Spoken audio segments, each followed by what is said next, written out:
یہ ایک پرانا لوگوں کا رویہ اور ایٹیٹیوڈ رہا ہے کہ کچھ لوگ یہ سمجھتے ہیں کہ مذہب چونکہ حساس معاملہ ہے اور لوگوں کی مذہب میں انٹرسٹ اور دلچسپی بھی ہے، تو ہم مذہب کو کیسے بیچ سکتے ہیں؟ پروگرام سے پہلے جب میں تیاری کر رہا تھا واللہ مجھے ذہنی کوفت ہو رہی تھی. جب میں یہ سن رہا تھا بہت ذہنی کوفت ہو رہی تھی کہ میں کیا سن رہا ہوں، بے ربط گفتگو. ایسے لگتا تھا ان کو کسی مینٹل ہیلتھ ایشو ہے سیریس قسم کا. مولانا امین حسن اصلاحی صاحب یہ کہتے تھے کہ غلام احمد پرویز جس عربی سے قرآن کی تفسیر کرتا ہے نا، تو ساری رات بیٹھ کے وہ عربی اپنے گھر میں بناتا رہتا ہے. اچھا ہاں، تو ان کا بھی معاملہ یہ ہے کہ جس عربی سے یہ قرآن کو انٹرپریٹ کر رہے ہیں، قرآن کی سائنسی تفسیریں کر رہے ہیں، وہ ساری رات بیٹھ کے وہ عربی اپنے گھر میں بناتے ہیں. وہ یہ نہیں بتاتا کہ یہ جھوٹی روایت ہے، اچھا کہتا ہے یہ حدیث ہے. اچھا ہاں، یہ کہتا ہے یہ حدیث کی سند نہیں بیان کرتا. ہاں، اس کو پتہ ہی نہیں حدیث کی سند، یا اس کو پتہ ہے تو وہ چھپاتا ہے. اگر چھپا رہا ہے تو ڈبل جھوٹا ہے. وہ کہتے ہیں جی یاجوج ماجوج اس یہ جو پلانٹ ارتھ ہے اس پہ ہے ہی نہیں. ان کو یہ کیسے پتہ چلا؟ مثال کے طور پہ قائد اعظم نے کہا تو لوگوں کو بات سمجھ میں آتی ہے کیونکہ قائد اعظم کانٹیکس میں موجود ہے. بالکل ایسے ہی ہے. تو قرآن ذوالقرنین کے بارے میں بات کر رہا ہے تو ذوالقرنین وہاں سوسائٹی کے کانٹیکس میں موجود ہے، 16,000 سال پہلے کی بات نہیں ہے. ایک اور بھی لفظ وہ بہت زیادہ استعمال کرتے ہیں، پورٹل، انٹری پوائنٹس. اہل حدیث فکر یہ ہے کہ اصل میں ایک روایت کے بجائے آپ ساری روایتوں سے جڑ جائیں. جی اہل حدیث فکر وہ یہ کہتے ہیں کہ صرف حنفی نہیں، شافعی، مالکی، حنبلی، یہ سارے ہمارے ہیں. اہل الحدیث علماء نے کبھی یہ نہیں کہا کہ ایک عام آدمی خود ہی ایک بخاری پڑھے، مسلم پڑھے اور خود ہی اپنی طرف سے فتویٰ دے. اگر کوئی ایسے کرتا ہے تو وہ غلط کرتا ہے. اسلامی بینکاری میں جو ہے وہ فقہ مالکی کے اوپر فتوے چل رہے ہیں، ایسے ہی تقی عثمانی صاحب کے، ٹھیک ہے. اسی طرح اس سے پہلے مولانا اشرف علی تھانوی علیہ الرحمہ نے فقہ مالکی کے اوپر بہت سارے فتاویٰ دیے، یہ جو آپ کی فیملی لائف کے حوالے سے بالکل مسائل وہ فقہ حنفی سے حل نہیں ہو رہے تھے. تو ہر دور میں جو ہے وہ اس قسم کے علماء رہے ہیں ہر فقہ کے اندر جو ذرا اوپر اٹھ کے سوچتے ہیں. اعوذ باللہ من الشیطان الرجیم، بسم اللہ الرحمن الرحیم، الصلاة والسلام علی اشرف الانبیاء محمد رسول اللہ صلی اللہ علیہ وسلم. ڈاکٹر صاحب السلام علیکم، کیسے مزاج ہیں آپ کے؟ وعلیکم السلام ورحمۃ اللہ. ناظرین، آج ہم ایک دفعہ دوبارہ ڈاکٹر حافظ محمد زبیر صاحب کی خدمت میں حاضر ہوئے ہیں ایک نئے موضوع کے ساتھ. ڈاکٹر صاحب، آج کل ہمارے ملک پاکستان میں ایک اور صاحب ہے انجینئر محمد علی مرزا کے بعد، جو آپ یہ کہہ سکتے ہیں کہ یوتھ کے اندر ایک خاص طبقہ ہے، سب نہیں، ان کو نا کوئی خاص قسم کا مقام دینا چاہ رہی ہے یا سمجھتے ہیں ان کے متعلق کہ وہ کوئی بہت ہی ڈیفرنٹ انداز میں قرآن و سنہ کی وہ انٹرپریٹیشن کرتے ہیں. جب ہم نے ان کے متعلق انٹرنیٹ پہ فائنڈ آؤٹ کرنے کی کوشش کی کہ وہ کون ہے، اور وہ خود بھی یہ کہتے ہیں کہ میرے متعلق آپ انفارمیشن حاصل کیجئے، تو ہم نے یہ دیکھا ان کے اوپر نا الزام ہے، ایکوزیشنز آف پروموٹنگ unverified اور pseudo scientific ideas, mixing science with sensational interpretation. یعنی کہ وہ ایسی جو unverified ہیں باتیں سائنس سے متعلق، سوڈو سائنٹیفک نظریات، افکار، اس کو وہ مکس کرتے ہیں بہت زیادہ، جسے کہتے ہیں نا سینسیشن پھیلاتے ہیں، لوگوں کے ہیجان پیدا کرنا، تلاطم پیدا کرنا، اس قسم کی تعبیر و تشریح دیتے ہیں جو ہمارے 1400 سال میں کسی نے نہیں دی، اور پھر وہ یہ تمام علماء کو رگیدتے ہیں. تو سب سے پہلے تو میں آپ سے جاننا یہ چاہوں گا ڈاکٹر صاحب کہ ایک صاحب جو کتاب و سنت کی تعبیر و تشریح کوئی توجیہ پیش کر رہے ہیں، یہ ساحل ادیم صاحب، کیا یہ خود کوئی باقاعدہ ویریفائڈ ریلائبل اسلامک اسکالر ہیں؟ بسم اللہ الرحمن الرحیم. ڈاکٹر صاحب، اسلامک اور اسکالر کا جو ٹائٹل ہے یہ تو بہت بڑا ٹائٹل ہے. آپ کہیں کوئی ویریفائڈ ہیومن بینگ بھی ہے کہ نہیں؟ تو پچھلے زمانے میں امام مسلم نے صحیح مسلم کے مقدمہ میں تذکرہ کیا، یعنی اس وقت بھی یہ مسئلہ تھا. اس وقت بھی یہ مسئلہ تھا؟ ہاں، کچھ قصہ گو ہوتے تھے. اچھا جو کریا بستی بستی جا کے جھوٹی روایتیں، منکر روایتیں، عجیب و غریب قسم کی باتیں کرنا جو پہلے انہوں نے علماء سے نہ سنی ہوں. یہ خطباء اور واعظین کی ایک جماعت ہوتی تھی.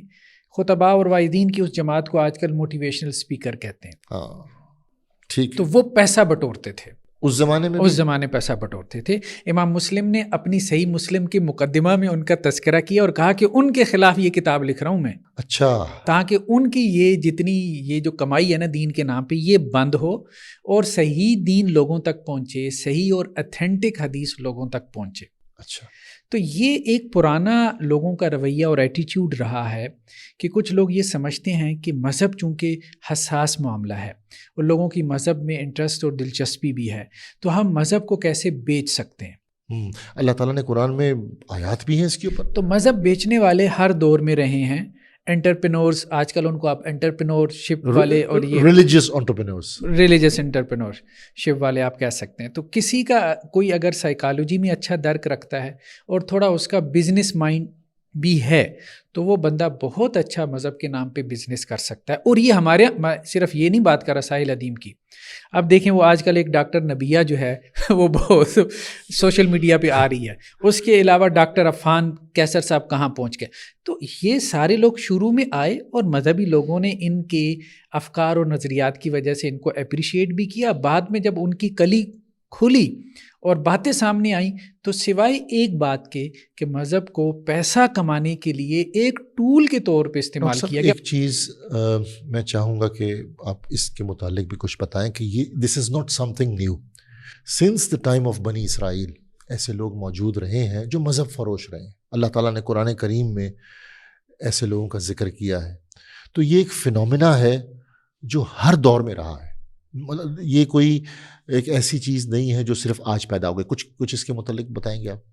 دیکھیں یہ بات تو ہر دور میں رہی ہے، لیکن مذہب کی انٹرپریٹیشن کرنے والوں میں نا کچھ لوگ غلط ہیں لیکن مذہب فروش نہیں ہے. ٹھیک ہے. آپ بات سمجھیں؟ ٹھیک ہے. مطلب مثال کے طور پہ میں آج کل ماڈرن جو ہمارے آپ کہہ لیں ایرا ہے اس میں اگر مثال دینا چاہوں تو سر سید احمد خان. ٹھیک ہے. بہت سنسیئر اور مخلص آدمی ہے. ٹھیک ہے. ہمیں ان کی انٹرپریٹیشن سے جو ہے وہ اختلاف ہے. ہمیں کیا سب کو اختلاف ہے. ٹھیک ہے. اور وہ بھی سائنٹیفک انٹرپریٹیشن کرتے ہیں. یہ سارا آپ کا یونیورسٹیز کا سلسلہ سارا انہی سے شروع ہوا ہے. علی گڑھ جو انہوں نے قائم کیا، لیکن وہ مذہب فروش نہیں، مذہب فروش نہیں تھے. انہوں نے اپنا گھر بیچ دیا تھا ایک اورینٹلسٹ کو، مستشرق کو جواب دینے کے لیے، ولیم میور کو جواب دینے کے لیے. ٹھیک ہے. ان کے پاس وہ کتاب چھاپنے کے پیسے نہیں تھے. تو یہ دوسری طرف آپ دیکھیں یہ سارے تو مذہب فروش ہیں، مذہب سے کما رہے ہیں. عربک لینگویج کے آپ کورسز جو ہے وہ کروا کے وہ تو مجھے پتہ ہے نا.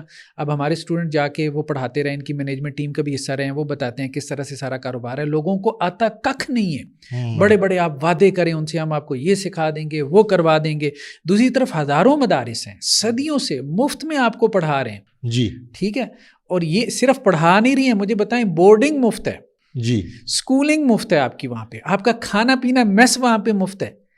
تو کیا ان کے پاس کوئی اسپیشل کورس ہے؟ اسپیشل کورس کیا ہے؟ جنہوں نے کیا ہے انہیں بتائیں، انہیں عربی کے 4 لفظ بھی نہیں آتے، اور خود ان کو جو عربی آتی ہے مجھے بتائیں. اور اس کے بارے میں ایک بہت اچھا مقولہ میں اگر کہوں نا، غامدی صاحب کہتے تھے مولانا امین حسن اصلاحی صاحب کے حوالے سے، یعنی ان کے استاد، کہ مولانا امین حسن اصلاحی صاحب یہ کہتے تھے کہ غلام احمد پرویز جس عربی سے قرآن کی تفسیر کرتا ہے نا، تو ساری رات بیٹھ کے وہ عربی اپنے گھر میں بناتا رہتا ہے. اچھا. ہاں. تو ان کا بھی معاملہ یہ ہے کہ جس عربی سے یہ قرآن کو انٹرپریٹ کر رہے ہیں، قرآن کی سائنسی تفسیریں کر رہے ہیں، وہ ساری رات بیٹھ کے وہ عربی اپنے گھر میں بناتے ہیں.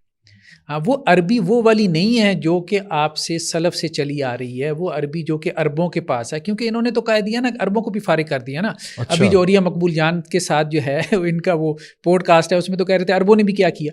یعنی مطلب یہ ہے کہ عربوں کو بھی عربی سمجھ میں نہیں آئی، 1400 سال میں کسی کو بھی عربی سمجھ میں نہیں آئی. ان حضرت کو وہ عربی سمجھ میں آئی ہے. اب سب کہتے ہیں جی اردو والے. یہ مطلب یہ سارے جو جن کا سارا زندگی جو ہے وہ اوڑھنا بچھونا عربی رہا ہے.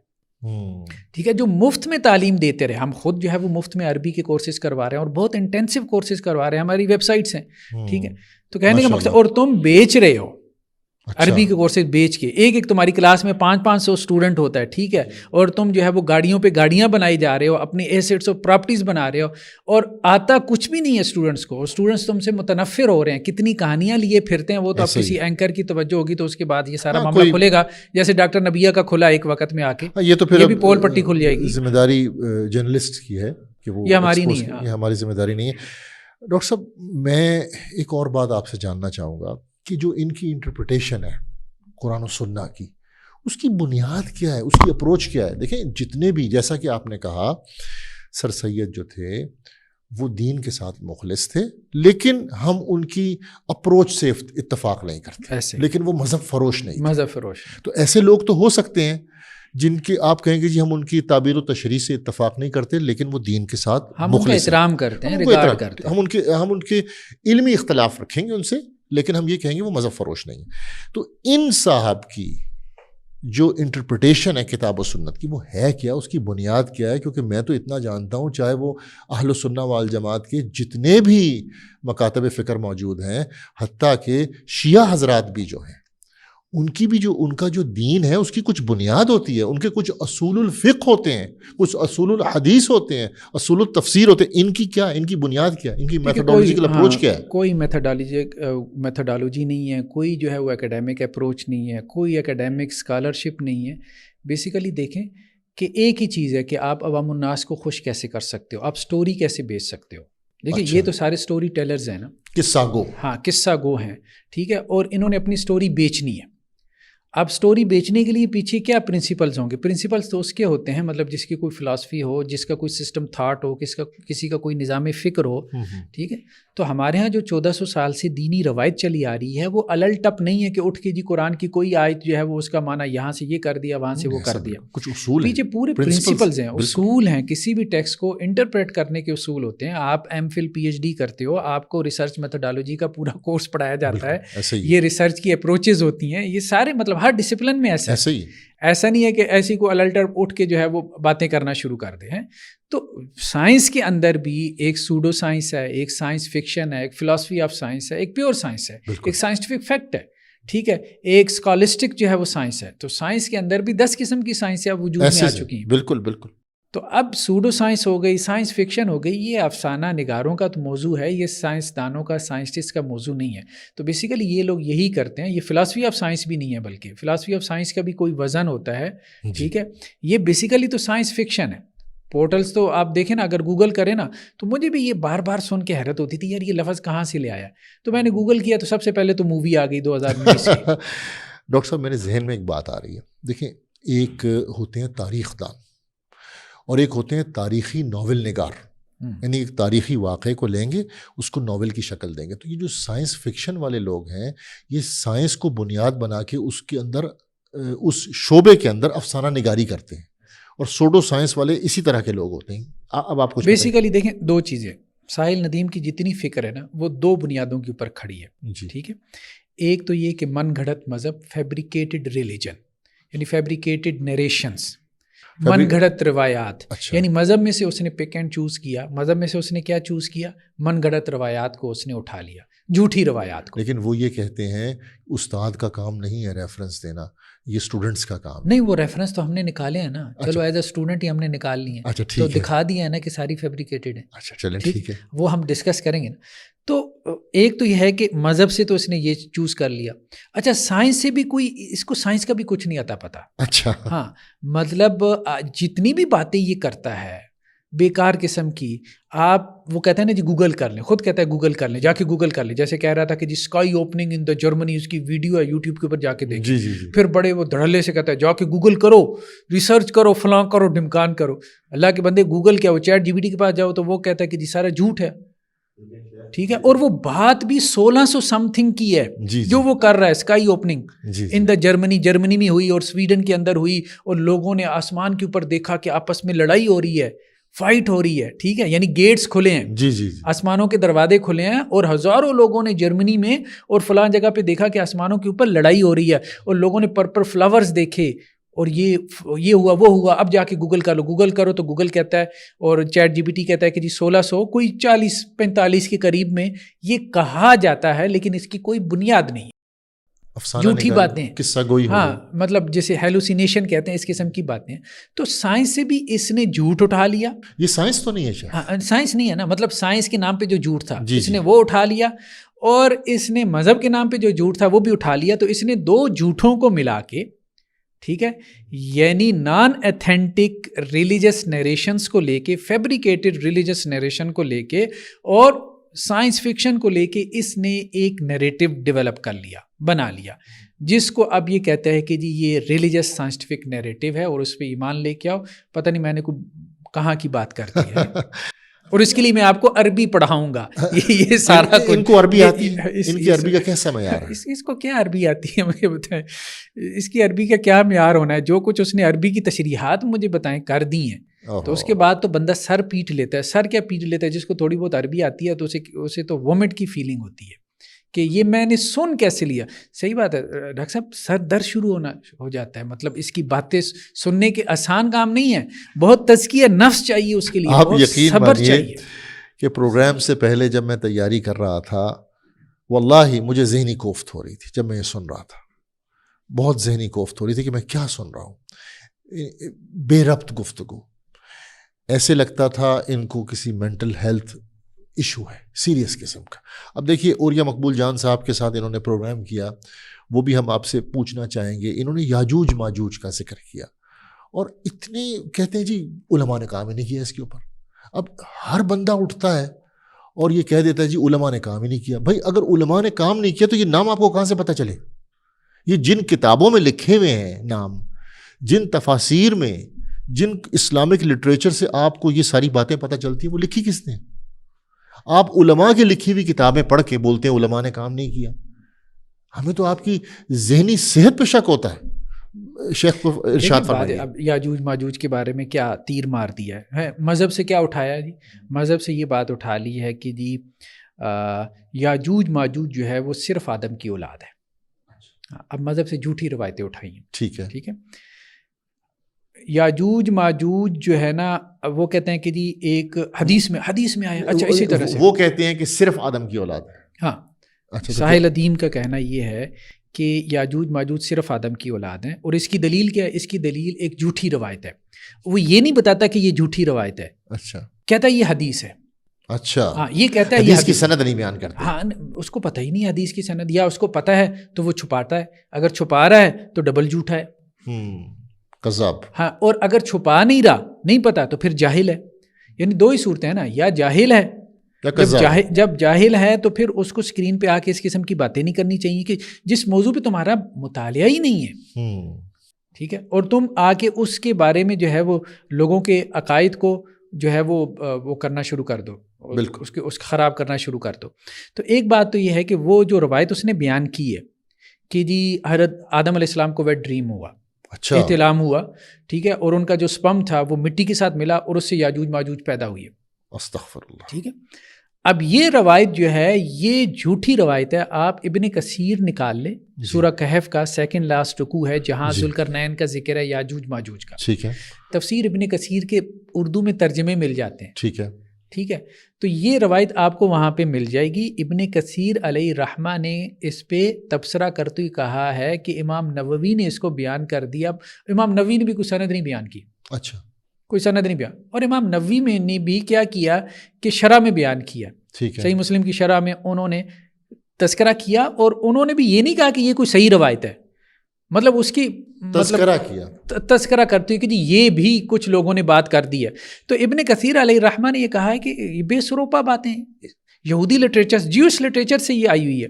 جیوش لٹریچر سے, جیسے ہم اسرائیلیات کہتے ہیں, اس سے ایک روایت آپ اٹھاتے ہو, یعنی یہودیوں کی تفسیر آپ لیتے ہو اور یہودیوں کے اقوال من گھڑت آپ رسول اللہ صلی اللہ علیہ وسلم کی طرف نسبت کرتے ہو اور پھر کہتے ہو جو علماء کو شرم کرنی چاہیے.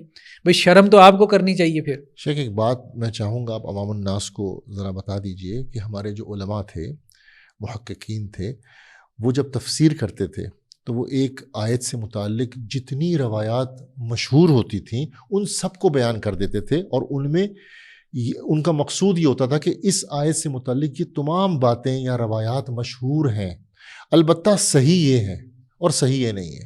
تو ان کے بیان کرنے کا مقصد یہ نہیں ہوتا تھا کہ وہ درست ہے. یہ ذرا اس کے متعلق اسی طرح سے یہ مطلب یہ ہے کہ اصل بات یہ ہے کہ اگر وہ درست کہہ بھی دیں تو سند کہاں پر ہے؟ امام نووی نے یہ بات کہاں پہ کہی ہے کہ یہ رسول اللہ صلی اللہ علیہ وسلم نے کہا ہے؟ جی جی جی, انہوں نے تو نہیں کہا. انہوں نے کہا کہ یہ بھی ایک روایت بیان ہوتی ہے. بالکل, اس کا مطلب بیان کرنے والا کون ہے؟ بیان کرنے والے کعب الاحبار ہے. کعب الاحبار جو ہیں وہ یہودی تھے, پھر وہ مسلمان ہو گئے, جب مسلمان ہو گئے تو مسلمان ٹھیک ہے سچے تھے، لیکن اپنے دین یہود کا لٹریچر اسلام کے بعد بھی نقل کرتے رہتے تھے. ٹھیک ہے. تو ہمارے ہاں علماء نے ان کو اس حوالے سے تنقید کا نشانہ بنایا ہے. تفسیر ابن کثیر میں آپ دیکھیں گے کعب الاحبار کے اوپر تنقید موجود ہے. حضرت عمر نے کی اپنے زمانے میں، اس کے بعد حضرت امیر معاویہ نے بھی کی رضی اللہ عنہ. اب جیسے کعب الاحبار نے یہ بات کہی کہ جی امیر معاویہ رضی اللہ عنہ کے سامنے، یہ تفسیر ابن کثیر میں ہے. جی جی لوگ نکال کے دیکھ لیں، اس کا اردو ترجمہ نکال لیں، اس کی انگلش ٹرانسلیشن موجود ہے تفسیر ابن کثیر کی. کعب الاحبار نے یہ بات کہہ دی کہ جی ذوالقرنین جو ہے وہ سریا کے اوپر گھوڑا باندھتے تھے. اچھا بالکل بالکل. تو حضرت امیر معاویہ رضی اللہ عنہ نے کہا کہاں سے لے کے آئے ہو یہ بات، سورس کہاں سے؟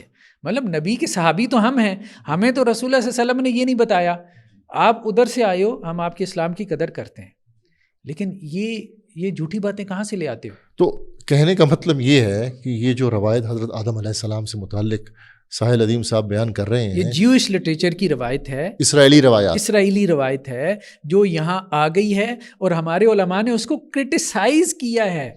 یعنی اس کو بیان کرنے کا مقصد یہ نہیں تھا کہ اس کو لے لو. یعنی وہ ہوتا ہے نا، جیسے کسی سے پوچھے نا اس کا حوالہ کیا ہے، وہ کہتا ہے جی الموضوعات جو کتاب ہے نا اس کے اندر یہ حدیث بیان ہے. یعنی اس بیچارے کو یہ بھی نہیں پتا ہوتا کہ موضوعات کا مطلب ہے فیبریکیٹڈ نیریشن. علماء نے من گھڑت روایتوں کا ایک مجموعہ کلیکشن انسائکلوپیڈیا بنا دیا تاکہ لوگ اس سے دور رہیں، جیسے ابن جوزی وغیرہ نے یا اور علماء نے کیا. اب وہ اس من گھڑت مجموعے میں سے ایک حدیث دیکھتا ہے اور کہتے ہیں جی دیکھیں علماء نے جو ہے نا وہ حدیث بیان کر دی ہے اور کتاب کا نام موضوعات ہے. یہ تو مطلب لیول ہے. آپ ایسے لیول کے لوگوں سے آپ کیا علمی بات کریں گے؟ یہ ان کا علمی معیار ہے، علمی معیار ہے نا. مطلب وہ یہ سمجھ ہی نہیں پاتے کہ بھائی سینس کیا ہے بیان کرنے کی. اور خود ابن کثیر وغیرہ جلیل القدر ائمہ اس پہ تنقید کریں، ابن حجر نے تنقید کی ہے. ٹھیک ہے. اچھا شیخ، وہ ایک عجیب و غریب قسم کی بات کرتے ہیں، میں چاہوں گا کہ آپ اس سے بھی کچھ ایکسپلین کریں. وہ کہتے ہیں جی یاجوج ماجوج یہ جو پلانٹ ارتھ ہے اس پہ ہے ہی نہیں، ان کو یہ کیسے پتہ چلا؟ دیکھیں یہ تو ایک بات جو قرآن سے نکالنے کی کوشش کی نا، قرآن کی بھی اپنی تفسیر کرنا شروع کر دیں گے. اور یہ ابھی سے شروع نہیں ہوا، یہ پہلے سے چلا آ رہا ہے. ٹھیک ہے. لوگوں کو ہر دور میں شوق رہا ہے، ہر دور میں شوق رہا ہے کہ قرآن کی اپنی تفسیر کریں. لیکن ہم نے کہا کہ اس میں بھی فرق کرنا چاہیے. کچھ لوگ سنسیئر تھے، کچھ مسائل حل کرنا چاہتے تھے، کچھ ایسے ہیں کہ جو بزنس امپائر کھڑی کرنا چاہتے ہیں، مذہب فروش لوگ. ٹھیک ہے. یہ بیسیکلی دوسری کیٹیگری کا آدمی ہے. پہلے لوگوں کو ہم ان کا ریگارڈ کرتے ہیں، ان کے ساتھ ہم اختلاف بھی کرتے ہیں نا تو احترام کے ساتھ کرتے ہیں. جیسے سر سید احمد خان کا معاملہ میں نے آپ کو بتایا. ٹھیک ہے. یہ دوسری کیٹیگری والے لوگ تو یہ اس قابل نہیں ہیں، سیدھی سی بات ہے. کیونکہ یہ جب علماء کے اوپر تنقید کرتے ہیں تو وہ انجینئر محمد علی مرزا نمبر 2، ٹھیک ہے، وہ ان کی صورتحال ہوتی ہے. تو وہ جو قرآن کا لفظ ہے نا، قرآن میں اللہ تعالیٰ نے کہا کہ اتر جاؤ زمین پہ. ٹھیک ہے. اہبتو سورۃ البقرہ میں، بعضکم لبعض عدو. اب یہ سورہ بقرہ کے اندر ہے کہ اللہ تعالیٰ نے کہا کہ اتر جاؤ. اب یہ کہتا ہے کہ جی اہبتو جمع کا صیغہ ہے، کہیں سے اس نے سن لیا کہ جمع کا صیغہ ہے، چلو ٹھیک ہے جمع کا صیغہ ہے. ٹھیک ہے. تو اب 2 تو اترے ہیں کنفرم ہے آسمان سے، وہ تو آپ مانتے ہو، آدم اور حوا علیہ الصلوۃ والسلام. تو تیسرا کون اترا ہے؟ تو اب یہ وہ جھوٹی روایت ایک تو اس نے لی کہ آدم کے سپرم سے یاجوج ماجوج پیدا ہوئی ہے. پھر اس نے کہا وہ تو اوپر ہی رہ گئے، جی وہ ابھی تک نہیں اترے، تو وہ بعد میں اتریں گے. اوپر کہاں رہ گئے؟ اوپر مطلب کسی پلینٹ کے اوپر رہ گئے. تو آدم علیہ السلام کیا کسی پلینٹ پر تھے؟ آدم علیہ السلام تو ظاہری بات ہے کہ 7 آسمانوں کے اوپر تھے نا، اللہ کی جنت میں تھے نا، اللہ کے پاس تھے، جنت میں تھے. تو وہ جنت سے کسی پلینٹ پہ کیسے پہنچ گئے؟ وہ تو اس کے پاس کوئی دلیل نہیں ہے نا، اس کے پاس کوئی دلیل تخیل. تو جنت سے اللہ تعالیٰ نے آدم اور حوا کو اتارا. اور تیسرا کون تھا؟ خود قرآن یہ کہہ رہا ہے. اچھا ان کی جو اپروچ ہے نا، وہ میں جس سے ان کی غلطی پکڑی جائے گی فوراً، ایک عام آدمی بھی پکڑ لے گا. قرآن کی آیت کو اس کے کانٹیکسٹ سے کاٹ کے بیان کرے گا. اچھا، تو اس طرح تو آپ 50 مختلف معنی بیان کر سکتے ہیں، تفاسیر بیان کر سکتے ہیں. کیونکہ قرآن کی جو آیت ہے وہ ایک کانٹیکسٹ میں ہے. میں یہ جو گفتگو کر رہا ہوں، میرا ایک جملہ جو ہے، آپ یہ 15 سیکنڈ کا اٹھا لیں جی اور اس کو پھر وائرل کر دیں، تو ہر بندہ کہے گا کہ یار 15 سیکنڈ کی بات اٹھائیے، آگے پیچھے بھی بیان کرو نا، حافظ صاحب کیا کہہ رہے ہیں. بالکل ایسے ہی. اب بات سمجھ، یہی ہوتا ہے نا ہمارے یہاں پروپیگنڈا کرنے کے لیے، بالکل کسی کی بات کا غلط معنی نکالنے کے لیے 10-15 سیکنڈ کا کلپ کاٹتے ہیں. یہ بھی کیا کرتے ہیں کہ پورے رکوع میں سے پورا کانٹیکسٹ جو ہے اس میں سے ایک آیت کو صرف موضوع بنا کے اس کے ایک لفظ کے اوپر بات شروع کر دیں گے، اس کانٹیکسٹ کو دیکھے بغیر. دیکھیں پورا کانٹیکسٹ کیا ہے، پورا رکوع ہے، وَإِذْ قَالَ رَبُّكَ لِلْمَلَائِكَةِ إِنِّي جَاعِلٌ فِي الْأَرْضِ خلیفہ. اللہ نے یہاں سے شروع کیا کہ ہم نے فرشتوں سے کہا زمین میں ہم نے نائب بنانا ہے. پھر اللہ تعالیٰ نے آدم کی تخلیق کی فرشتوں کے اختلاف کے باوجود. پھر جو ہے وہ کہا کہ جی آدم کو سجدہ کرو، سب نے سجدہ کیا سوائے ابلیس کے. تو 3 کا تو تذکرہ چل رہا ہے، 3 کا تو تذکرہ چل رہا ہے. پھر اللہ نے جا کے کہا آدم اور حوا کو دونوں کو جنت میں رکھا، درخت کا پھل کھانے سے منع کیا، پھر کہا کہ جی پھل کھا لیا تو اب نیچے چلے جاؤ. ٹھیک ہے، تو 3 تو آ گئے، تیسرا آپ کو کیوں تلاش کرنے کی ضرورت ہے؟ وہ تو خود قرآن میں وہ موجود ابلیس ہے. ابلیس ہے. شیخ آپ وہ بھی تو ذکر کر رہے تھے، اور گرامر کے اندر میں جب کہتا ہوں، آپ مجھے کہتے ہیں السلام علیکم، اب کم جو ہے اب آپ مجھے کہہ رہے ہیں، وہ بھی تو جمع کا صیغہ ہے. ہاں نہیں وہ بات ٹھیک ہے کہ جمع کا صیغہ جو ہے وہ احترام کے لیے بھی استعمال ہو جاتا ہے، ٹھیک ہے، لیکن یہاں پہ مراد ابلیس ہے نا. یہاں پر ابلیس پہلے کہاں تھا؟ اوپر ہی تھا نا، ٹھیک ہے، اوپر ہی تھا، اس لیے تو اس کو سجدے کا حکم دیا تھا. اس کے بعد تو اب اللہ نے اس کو اوپر تھوڑا رکھا ہوا ہے، اس کو نیچے بھیج دیا نا. ایسا ہی ہے. انسانوں کو گمراہ کرنے کے لیے. تو اس کا کانٹیکسٹ تو یہی بنتا ہے، لیکن جو وہ بنیاد بنا رہے ہیں کہ جمع کا صیغہ ہے تو جمع کا صیغہ کا من پسند تشریح نکال لیں. جمع کا صیغہ تو ظاہری بات ہے 3 جمع ہی ہوتے ہیں نا. جی بالکل، عربی میں 3 کا مطلب جمع ہی ہے.